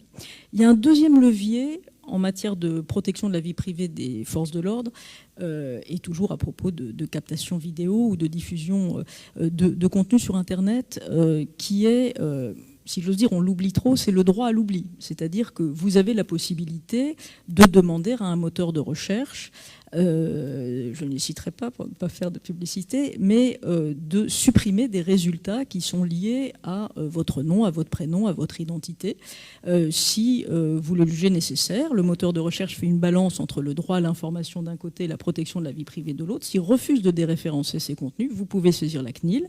On a été saisi un peu moins de 400 fois, ou 382, on a reçu 382 plaintes par exemple l'année dernière, et dans 93% des cas, lorsque nous nous sommes retournés à nouveau vers le moteur de recherche, nous avons obtenu le déréférencement. Donc voilà, c'est quand même un sujet aussi, quand on parle de captation vidéo, de dire que le droit à la protection des données, il peut protéger la vie privée des forces de l'ordre, même si j'ai bien conscience qu'il contraint aussi leur action. Il contraint leur action parce qu'il faut intégrer dans ces nouveaux usages le respect des données à caractère personnel, dans l'intérêt des citoyens, et j'ajoute aussi que peut-être dans l'intérêt de la robustesse de vos propres procédures d'intervention, pour avoir des éléments de preuve robustes aussi, s'il y a des procédures judiciaires, le cas échéant, suite à celle-là. Alors, on a beaucoup parlé des drones, donc ces caméras aéroportées sur des aéronefs sans personne à bord et téléguidées. On a beaucoup parlé des drones et je voudrais prendre cet exemple effectivement pour illustrer mon propos. Il y a naturellement des cas d'usage très légitimes des drones. Personne ne le conteste et pas la CNIL. La lutte contre les stupéfiants, la surveillance d'un certain nombre d'organismes de lieux d'importance vitale pour la nation. On a parlé du secours en montagne et je ne vais pas multiplier les exemples. Mais ça n'est vraiment pas un outil anodin. Contrairement à une caméra de vidéosurveillance ou de vidéoprotection, selon la formule, qui est sur un mât, là il s'agit par définition d'un outil mobile, d'une caméra furtive qui peut voler en hauteur et suivre à l'insu des personnes leur parcours de façon très individualisée. Et elle peut, le cas échéant, peser sur l'exercice de leur liberté, individuelle majeure, que sont la liberté de manifestation, la liberté de culte, la liberté de réunion politique, etc. Donc, ça n'est pas du tout anodin. Ça n'est pas du tout anodin. C'est un changement potentiellement de nature de surveillance. C'est bien la raison pour laquelle il faut trouver un juste équilibre. Il ne s'agit pas de tout interdire. Monsieur le préfet de police, vous avez dit combien de temps a-t-il fallu, en ayant la gentillesse de me regarder, pour attendre qu'on puisse faire voler des drones, que la puissance publique puisse faire voler des drones, alors qu'il y a des drones civils, qui sont d'ailleurs encadrés, dont l'usage est d'ailleurs encadré par une loi de 2016. Ils ne peuvent pas non plus faire n'importe quoi. J'ai envie de vous répondre, monsieur le préfet, il a fallu attendre que les pouvoirs publics prennent un texte qui est une base légale.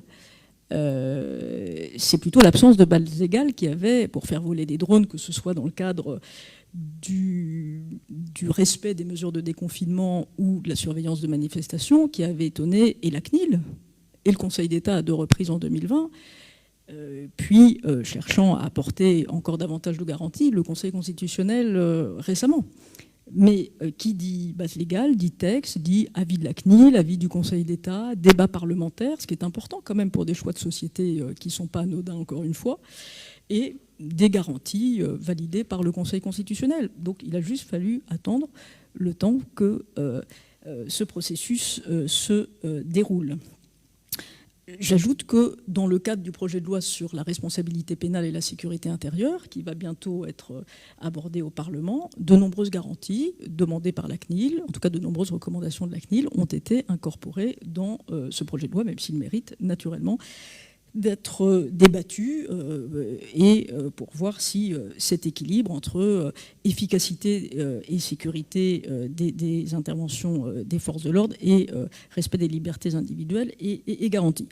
Donc je ne voudrais surtout pas monopoliser la parole parce que ce qui est intéressant, c'est d'entendre vraiment les uns et les autres. Je dirais qu'un cadre juridique respectueux des libertés publiques, c'est vraiment ce qui peut apporter ou conforter la confiance, je pense que c'est le maître mot, entre les administrés, entre les citoyens et les forces de l'ordre. J'ai cru comprendre, et je trouve que c'est un très bel exercice que ce Beauvau de la sécurité, que c'était un des objectifs justement de ce Beauvau. Et d'ailleurs, c'est une bonne chose de ne pas éluder les débats qui sont potentiellement compliqués ou sensibles, parce qu'il faut sortir précisément des positions un peu binaires, pour, contre. Tous ces sujets sont très complexes.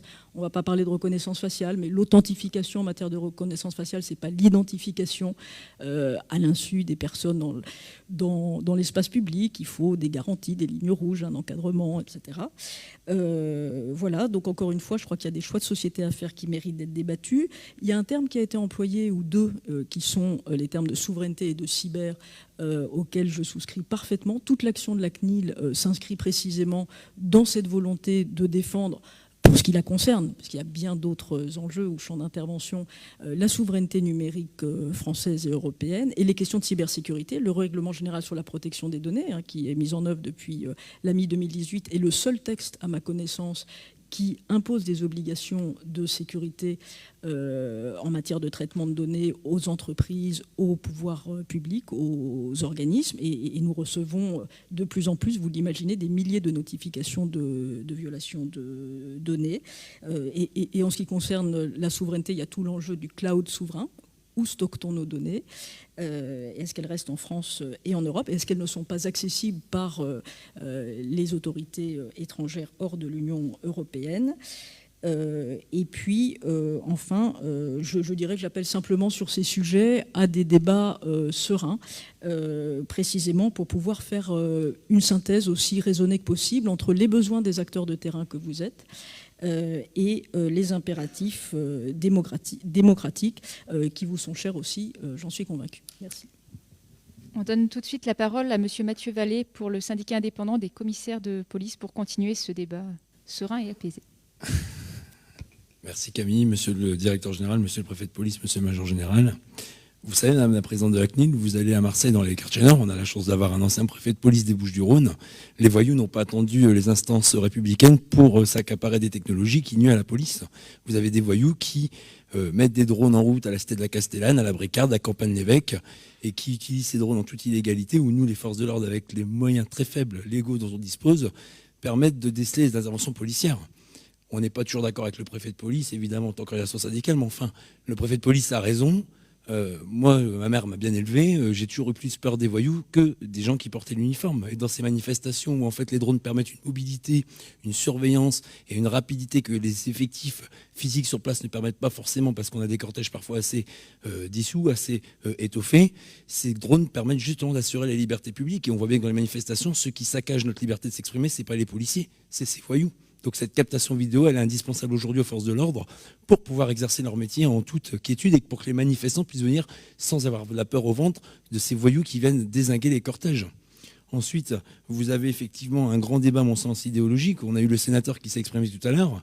C'est vrai qu'aujourd'hui, il y a un gros sujet. C'est est-ce qu'on est du côté de ceux qui portent l'uniforme, c'est-à-dire ceux qui incarnent la République, ceux qui sont reconnus par la Déclaration des droits de l'homme, ou est-ce qu'on est du côté de ceux des voyous qui, dans notre pays, donnent l'impression d'avoir tous les droits? Je suis parfois consterné, et comme beaucoup de mes collègues, de voir que le Conseil d'État ou le Conseil constitutionnel ont le sentiment que la peur ou le danger peut venir de nos forces de sécurité intérieure.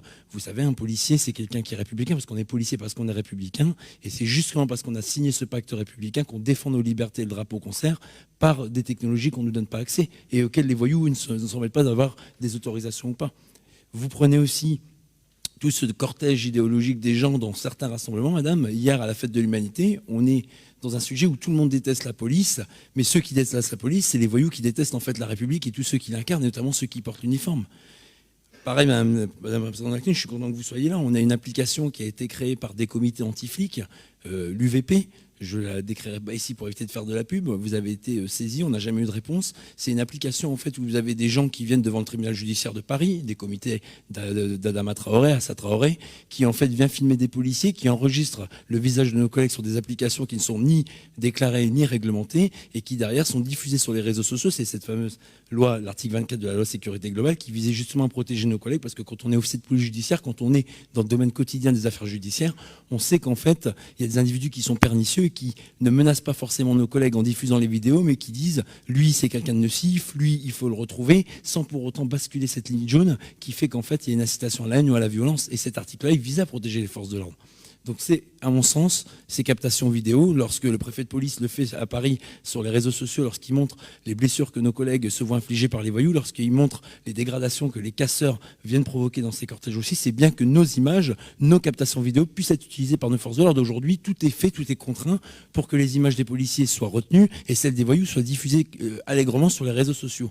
Donc oui, moi, Madame la Présidente de la CNIL, au risque peut-être de vous décevoir, j'estime qu'il y a des pour et contre. Moi, je suis pour la République, je suis pour ceux qui incarnent la défense de nos libertés, et je suis contre toute cette voyoucratie, tous ces voyous d'où ils viennent et qui pourrissent le quotidien des gens, et dont seuls les policiers aujourd'hui ont le courage d'aller devant, de se confronter à eux et de les présenter à la justice, parce que je pense que c'est le grand débat idéologique qui attend notre présidentielle, c'est que, effectivement, on peut réglementer, les libertés publiques, elles sont importantes, mais il ne faut jamais oublier que dans les grandes paroles, ceux qui la font respecter au quotidien, c'est bien ceux qui la défendent et qui incarnent cet uniforme. Et pour terminer, monsieur le directeur général, monsieur le préfet de police, je sais que le ministre de l'Intérieur et l'un de ses proches conseillers dans la salle est attaché aux devises et certains âges du Nord. Il y a les grands diseux, les petits faiseux. Ce Beauvau de la sécurité est attendu par nos collègues.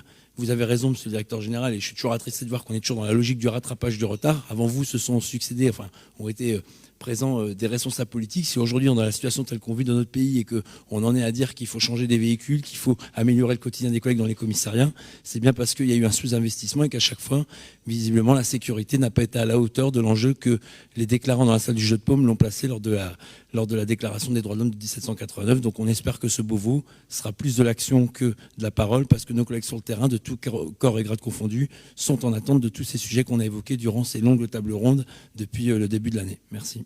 Merci bien. Monsieur David Lebars pour le syndicat des commissaires de la police nationale. Bonjour, monsieur le directeur général, monsieur le préfet de police, major général, mesdames et messieurs. Je vais me permettre de parler des deux sujets, parce que je n'ai pas parlé à la première partie, et de faire le plus court possible. Il me semble qu'il y a deux mots qui n'ont pas été employés et qui doivent guider l'action et les orientations qui seront prises. Le premier, et c'est d'ailleurs, je pense, le mal de cette société quand on parle de sécurité ou de délinquance, on n'a pas employé le mot de victime. Dans cette salle, sans questionner qui que ce soit, nous avons tous été, statistiquement, peut-être une fois victimes d'une infraction. Ou en tout cas, nous sommes tous potentiellement exposés au fait d'être victimes d'une infraction. Pourquoi on parle de victime, ou il faudrait parler de victime? Parce que tout ce qui doit guider les orientations de la puissance publique, que ce soit les moyens matériels, que ce soit les mesures juridiques, même en respectant les libertés publiques, bien évidemment, ce que personne conteste, la simplification de la procédure pénale, la façon de fluidifier une chaîne pénale, la façon de rendre plus efficace la police nationale ou la gendarmerie nationale, devrait être guidée par le souci de savoir si on répond ou pas correctement à une victime. Je vais prendre 2-3 exemples. Est-ce qu'aujourd'hui, dans notre société française, une victime est bien ou mal accueillie dans un commissariat ou dans une gendarmerie? Est-ce qu'aujourd'hui, une victime bénéficie d'une réponse pour savoir si son dossier ne serait-ce qu'était traité à défaut d'avoir abouti? Aujourd'hui, une victime comprend que son dossier n'aboutira peut-être pas, mais ne comprend pas qu'on ne lui réponde pas. Est-ce que la victime d'une violence urbaine a l'impression que la police ou la gendarmerie est efficace dans son action, etc., etc. Donc le mot victime, me semble-t-il, doit guider les orientations, ce qui permettrait d'ailleurs à ceux qui sont dans l'idéologie et dans le dogmatisme d'éviter de croire que donner des moyens à la police ou à la gendarmerie, ce serait finalement faire des cadeaux, alors qu'il ne s'agit pas de cadeaux, quand bien même il faut améliorer les conditions de travail et que les conditions de travail n'ont pas été bonnes, et j'y viendrai après sur le deuxième terme. Mais la question, ce serait plutôt, à chaque fois qu'on parle de simplification procédurale, de moyens juridiques, de drones, est-ce que ça va bénéficier aux victimes dans une manifestation? On va revenir sur le sujet de samedi. Il y a sans doute 90% de gens qui manifestent avec des intentions louables, et de toute façon, les gens ont le droit de manifester. Ils subissent 5 à 10% de casseurs, d'anarchistes et de gens qui viennent salir les manifestations. Il en reste quoi le soir dans les médias? Il en reste les débats sur les violences, et il n'en reste jamais les débats sur le fond. Le deuxième terme qui manque, et vous me permettrez, c'est un terme qui m'est cher, et il ne s'agit pas de déshabiller Pierre pour habiller Paul, c'est le terme policier du quotidien. Le ministre de l'Intérieur, quand il est arrivé, on a parlé rapidement, et on s'est en tout cas permis au niveau du SCPN de lui parler du quotidien, des policiers du quotidien. C'est un peu le même sujet. Qui accueille les victimes? C'est le policier du quotidien. Qui est le primo-intervenant? C'est le policier du quotidien. Qui va dans les manifs pour lutter contre les hordes? C'est le policier du quotidien. Est-ce que ce policier du quotidien a été bien traité ou maltraité? Non pas pour lui faire plaisir, mais pour lui donner les moyens d'accomplir ses missions. Moi, je rejoins Grégory Joron. On a tous, à tout niveau de grade, et on a tous des parcours dans la police, des anecdotes comme celle de la tenue moto qui n'est pas étanche. J'en ai beaucoup d'autres qui pourrait faire finalement rire le grand public, mais qui démontre une chose, c'est l'adéquation à la fois des moyens dont ont besoin ceux qui sont sur le terrain et le fait de leur acheter pour que leur efficacité soit au rendez-vous. Voilà, ces deux termes-là, Monsieur Voland, je vous ai écouté. On a peut-être un bouclier en titane, mais en fait, en face de nous, c'est pas le glaive, c'est le mortier, c'est le petit voyou de 15 ans, c'est finalement cette délinquance de masse qui nécessite de savoir si nos process et si nos moyens font qu'on a ou pas un bouclier en titane. Je vous rejoins, on l'a sans doute sur le plan des capacités, sur le plan de l'innovation, de la technologie, ça a été dit aussi par un collègue de la gendarmerie. Il me semble quand même qu'on n'y a pas forcément accès, ou en tout cas qu'on n'a pas accès à certaines choses qui finalement seraient plus simples et qui permettraient de s'adapter. Je crains qu'on ne soit pas en avance sur le délinquant. La France l'est sur ses institutions, sur sa solidité. On entend souvent qu'un procès, comme on est en train de faire aujourd'hui, ce qui est l'honneur d'une démocratie contre des terroristes et ceux du 13 novembre, est l'honneur de la France, et c'est peut-être là où on est en avance sur eux, parce que la démocratie montre sa puissance vis-à-vis de la haine et de la pire des violences, mais pour autant au quotidien, on se rend compte qu'il y a des phénomènes de violence et de délinquance qui sont plus que stagnants, certains ont augmenté, et cette avance-là, si elle peut être questionnée, en tout cas elle mérite d'être projetée pour savoir si on va pouvoir la maintenir, et si ceux qui font en sorte de fracturer la République ne vont pas gagner. Donc, pour finir et pour conclure, nous attendons sincèrement de ce Beauvau de la sécurité, qui, je le rappelle, fait suite à pas loin de 2 années de réflexion sur le livre blanc de la sécurité intérieure, sans trivialité aucune, accouche d'orientation et de décision, et qu'un chef, et en l'occurrence c'est le président de la République qui va annoncer des orientations, annonce à la fois des choix, des orientations, et nous projette sur l'avenir, comme savent le faire les militaires d'ailleurs, pour être en capacité de garder cette avance, ou en tout cas de la montrer aux citoyens. Merci beaucoup. Merci. Nous laissons la parole au CFMG. Madame Chervier, j'espère que je n'écorche pas votre nom. Vous avez la parole. Mon général, monsieur le directeur, monsieur le préfet, mesdames et messieurs, je voulais tout d'abord avoir une pensée pour nos camarades de la sécurité civile. Le monde de l'aéronautique a encore une fois été touché dans l'exercice de leur métier, et nos camarades du PGHM ainsi que les médecins qui a été blessé à bord de l'hélicoptère hier dans le crash. J'entends les mots furtifs, à leur insu, voyeurisme comme mentionné dans le livret. J'entends le mot garantie, qui est très important. J'entends surtout le mot équilibre, et aussi humain, comme disait Monsieur Voland. Aujourd'hui, pourquoi sommes-nous ici ? Eh bien, nous sommes ici pour parler du soutien matériel, mais aussi des moyens à apporter aux forces de l'ordre afin de réaliser leur mission en toute sécurité et dans le meilleur cadre de garantie, qui est très important. Être gendarme, aujourd'hui, être policier, c'est protéger la population, le citoyen, mais aussi lui porter assistance. Tous les moyens technologiques qui peuvent être mis en œuvre doivent nous permettre d'améliorer ces 2 missions principales. Cependant, nous ne voulons pas non plus être des Robocop comme nous avons vu à Singapour. Ça, c'est pas notre société actuelle, et il est bien évident qu'on en est encore loin, et il faut effectivement avoir ces garanties-là pour ne pas que ça dérive vers ce modèle. Mais attention, la dérive peut être inverse. La dérive, elle peut se passer aussi au niveau du cadre législatif, qui va clouer, par exemple, comme aujourd'hui, nos drones au sol. Et nous ne pouvons pas les utiliser correctement. Nous ne pouvons plus effectuer des vols qui vont permettre de porter assistance à nos concitoyens. Bien évidemment, il faut contrôler. Contrôler avec les préconisations des différentes instances, comme la CNIL. Mais surtout, je voudrais insister là-dessus, il faut rétablir la confiance. Quel pays n'a pas confiance dans ses forces de l'ordre ?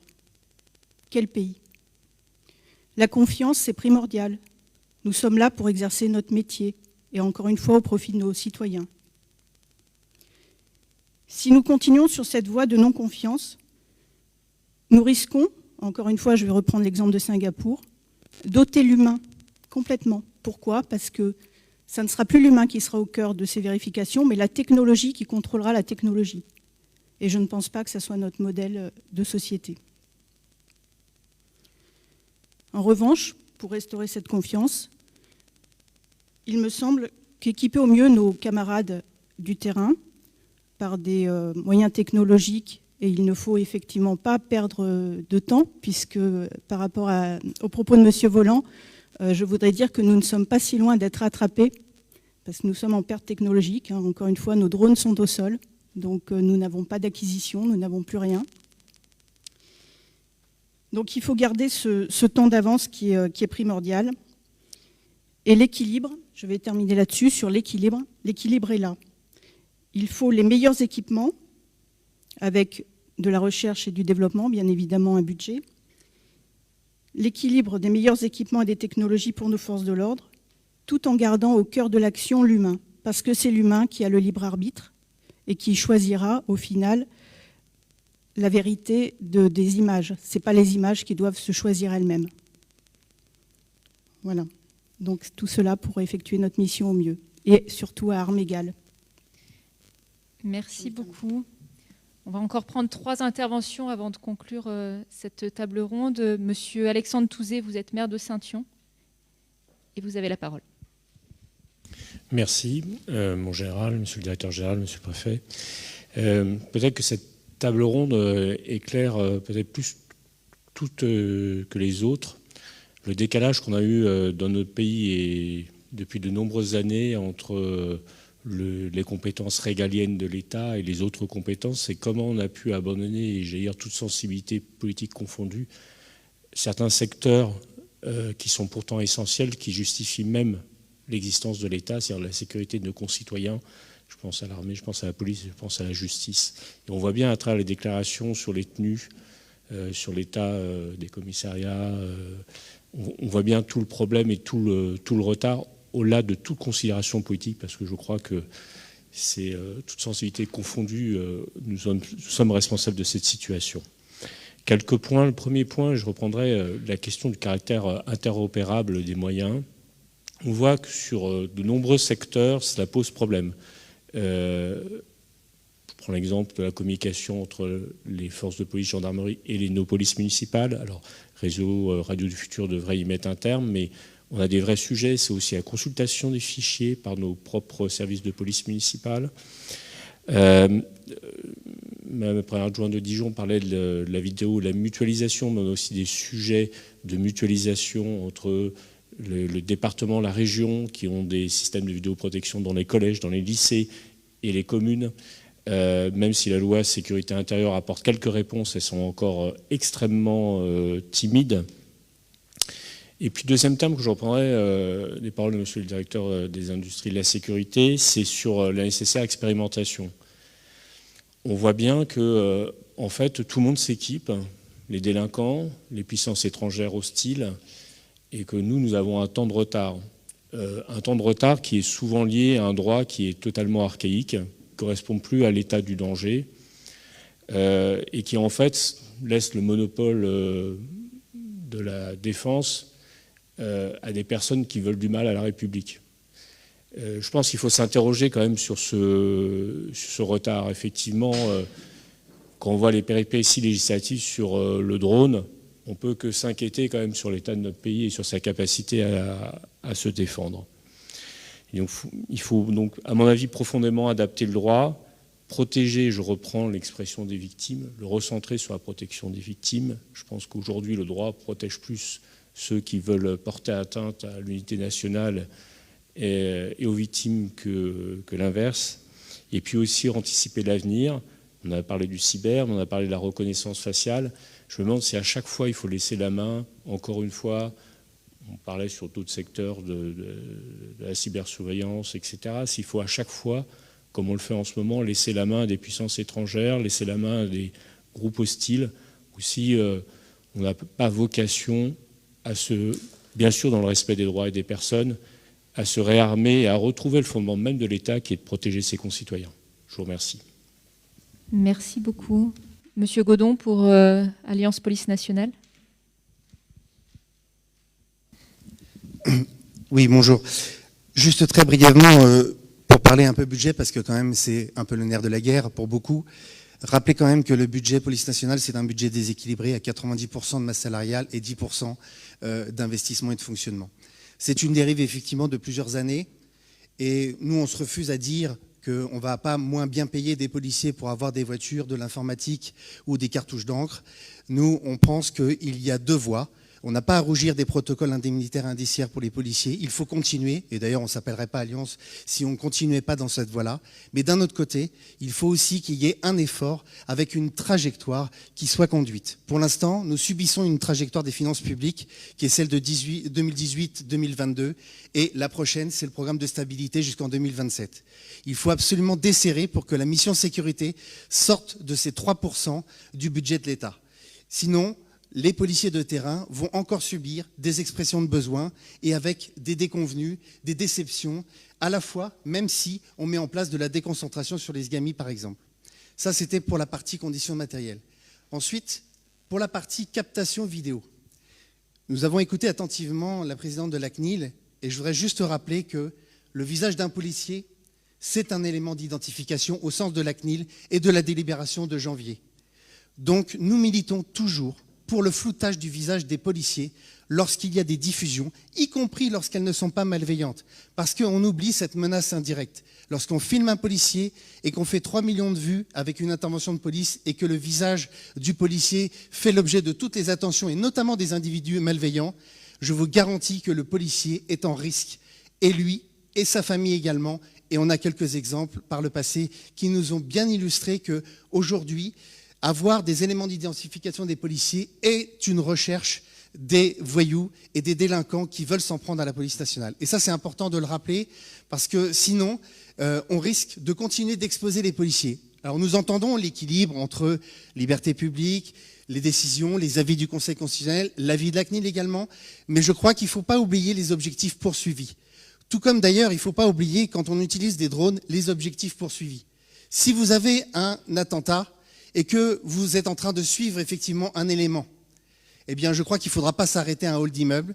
Il ne faudra pas dire on ne peut pas filmer par exemple telle ou telle fenêtre, parce que s'il y a effectivement une possibilité d'intervenir et d'interpeller cet individu, eh bien il faut le faire. Je rappelle que prochainement, Coupe du monde de rugby, JO 2024, je crois qu'il est temps de mettre sur la table des outils technologiques qui existent et qui existent en grand nombre dans le privé, mais pas se heurter effectivement au paradigme de dire que l'objectif poursuivi doit être sacrifié au titre des libertés individuelles. N'oublions pas que le policier aujourd'hui, il a d'abord un élément, un objectif qui est très important pour lui, c'est celui d'interpeller des individus et d'assurer la sécurité des Français. Ce sont ça les deux moteurs de la police nationale pour laquelle je parle aujourd'hui et je m'exprime aujourd'hui. Merci. Merci beaucoup. Et la dernière intervention du côté des représentants des personnels, Monsieur Thierry Clerc pour l'UNSA Police.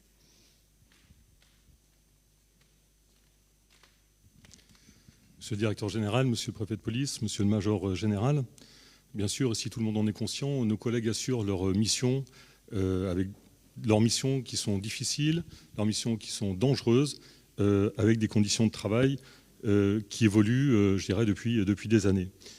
Ils doivent faire preuve en permanence d'adaptation sur le terrain par rapport à des situations dangereuses pour se protéger ou protéger les gens, les personnes. Et c'est dans ce cadre notamment que les moyens de protection sont importants.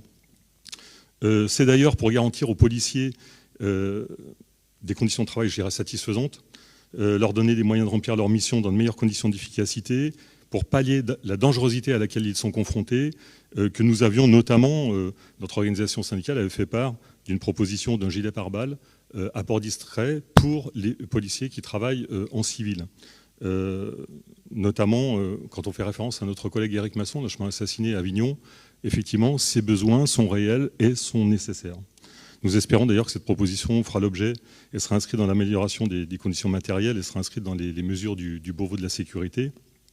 Car si des efforts importants ont été consentis, il ne faut pas le nier, notamment dans le domaine du parc automobile, notamment, il reste encore de nombreuses difficultés, tant sur le plan immobilier que matériel. Et c'est vrai que ce n'est pas acceptable que l'on voit aussi, encore aujourd'hui, des policiers acheter du matériel, en tout cas, ou des équipements sur leur denier personnel. Enfin, nous souhaitons pas nous lancer dans un inventaire à l'après-vert ou parler des déficiences, notamment, c'est évoqué tout à l'heure par rapport aux blousons à la tenue motocycliste, pardon. Mais c'est vrai que les besoins sont nombreux, notamment, et c'est un point important. Vous avez parlé, monsieur le directeur général, tout à l'heure, de panel effectivement de personnel. C'était le cas notamment dans le cadre du logiciel de rédaction de procédure sur lequel un panel de fonctionnaires de police d'investigation ont travaillé, mais ce logiciel aujourd'hui est toujours en état d'attente. Et c'est vrai qu'il y a une véritable attente pour nos collègues d'investigation dans le domaine d'un logiciel de rédaction de procédure, également par rapport à des réseaux informatiques qui soient suffisamment dimensionnés et pour qu'ils puissent travailler, je dirais, sereinement. La procédure pénale aujourd'hui est suffisamment complexe et chronophage. Il faut vraiment qu'on se penche sur ce domaine-là. Enfin, je dirais qu'en ce qui concerne la dotation de caméras piétons, notamment, l'UNSA Police a toujours été favorable à ce dispositif en ayant saisi de façon très formelle le ministre de l'Intérieur en 2012 déjà, parce que c'est un outil qui permet de démontrer la preuve de la qualité des interventions sur le terrain d'une part, mais également de prouver le cas échéant du caractère abusif, voire provoquant, voire outrageant des personnes qui sont contrôlées ou interpellées, en tout cas le cas échéant. Ce que l'on espère, c'est que le modèle bien sûr retenu donne toute satisfaction au personnel utilisateur. Les premiers retours de terrain semblent aller dans ce sens-là. Malgré tout, bien que ce modèle semble désormais convenir aux contraintes opérationnelles, nous resterons vigilants quant au respect du cadencement des livraisons dans les services. Enfin, pour dire que ces deux dernières tables rondes qui clôturent le Beauvau de la sécurité, au-delà des besoins, je dirais, matériels, de soutien, il y a tout l'aspect humain. Il y a également tout cet aspect de valorisation des policiers du quotidien. Notre collègue David Lebars l'a dit tout à l'heure. Véritablement, et le renforcement d'une hiérarchie intermédiaire qui fait défaut aujourd'hui dans nos services. Ce sont des points qui sont importants à souligner et sur lesquels véritablement on doit s'engager. Merci beaucoup. Je crois, monsieur le sénateur Leroy, que vous m'avez fait signe pour une dernière prise de parole.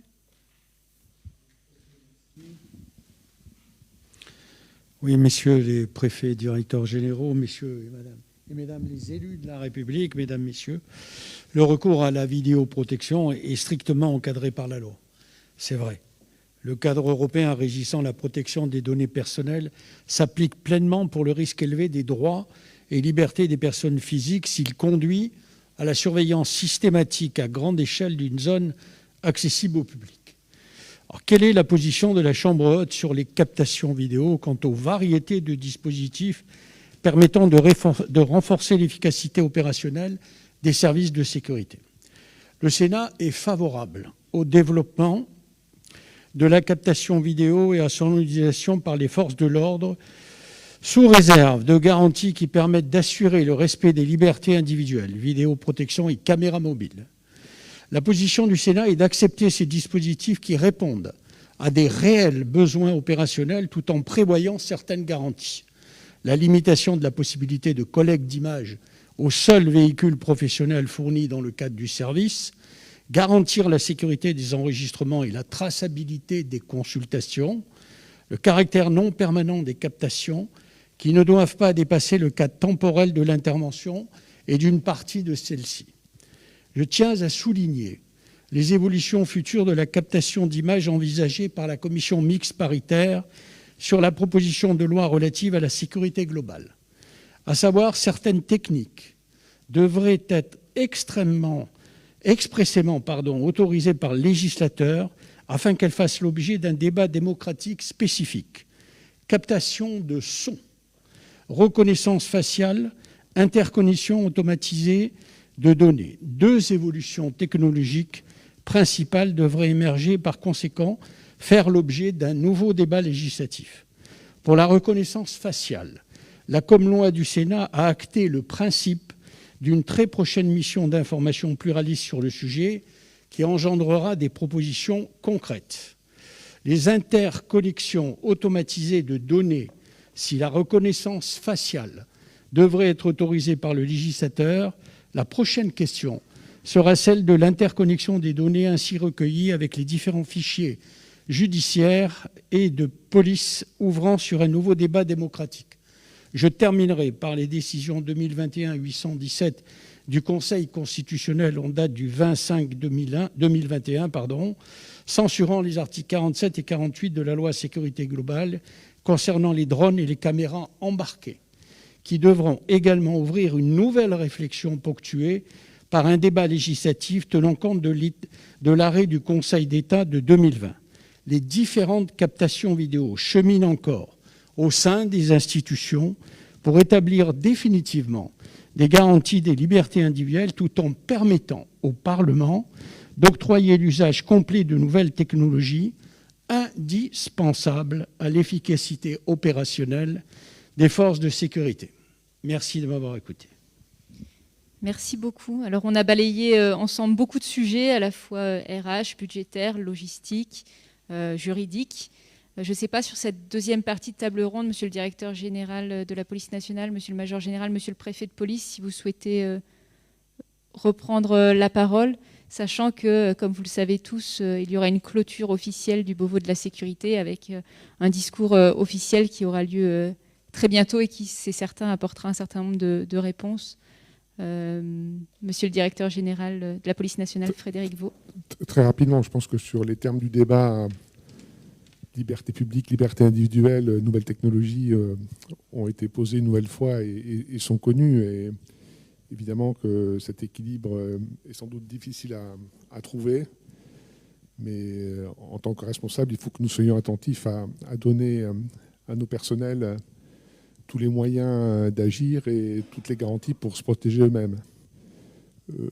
Dans mon premier propos, je n'ai pas évoqué la situation des personnels de soutien et je ne voudrais pas que, pour notre participation avant la clôture par le président de la République, que ça soit compris ou reçu par les représentants des organisations de cette catégorie de personnel comme une forme d'indifférence, même si je pense qu'ils savent que j'y accorde beaucoup d'intérêt. Et comme l'a dit le major général de la gendarmerie, évidemment, on ne peut pas imaginer une action de police sans les personnels de soutien administratif, technique, scientifique, contractuel.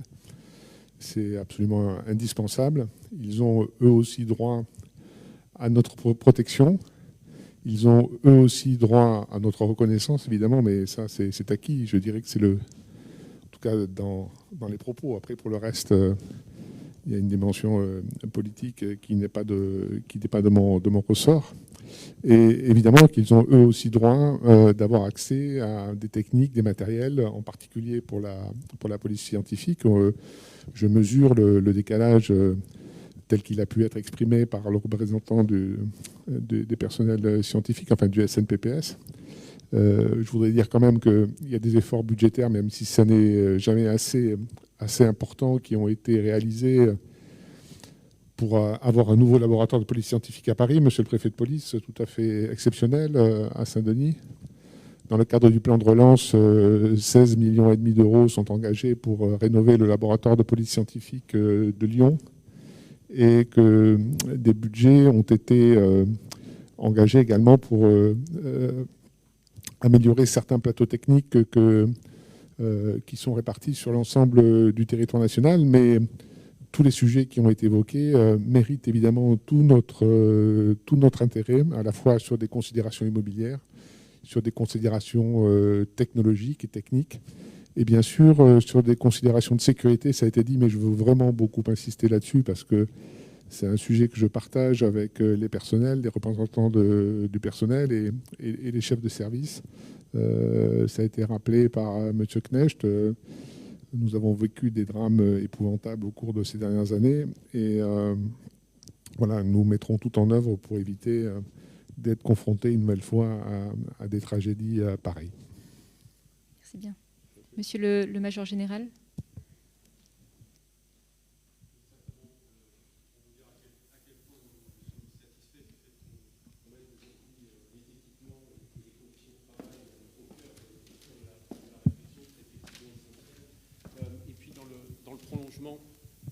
Merci. Dans le prolongement des échanges de tout à l'heure, je crois que nous avons aussi à travailler toujours de manière plus positive et constructive avec la CNIL.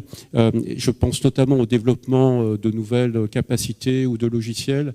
Il ne faut pas qu'on travaille de manière séquentielle, développer un logiciel et puis une fois qu'on l'a terminé, venir rechercher l'avis de la CNIL. Et là, on est forcément dans des positions parfois qui sont un peu difficiles parce qu'on a passé un temps temps infini à développer quelque chose et on veut que ça aboutisse. Et là, on se retrouve devant des obstacles qu'on aurait peut-être pu également aborder auparavant. Donc ce pourquoi nous militons, c'est qu'il y ait un dialogue constant et que cet aspect liberté publique, conformité à la réglementation, on puisse l'intégrer dès le départ dans la conduite d'un programme.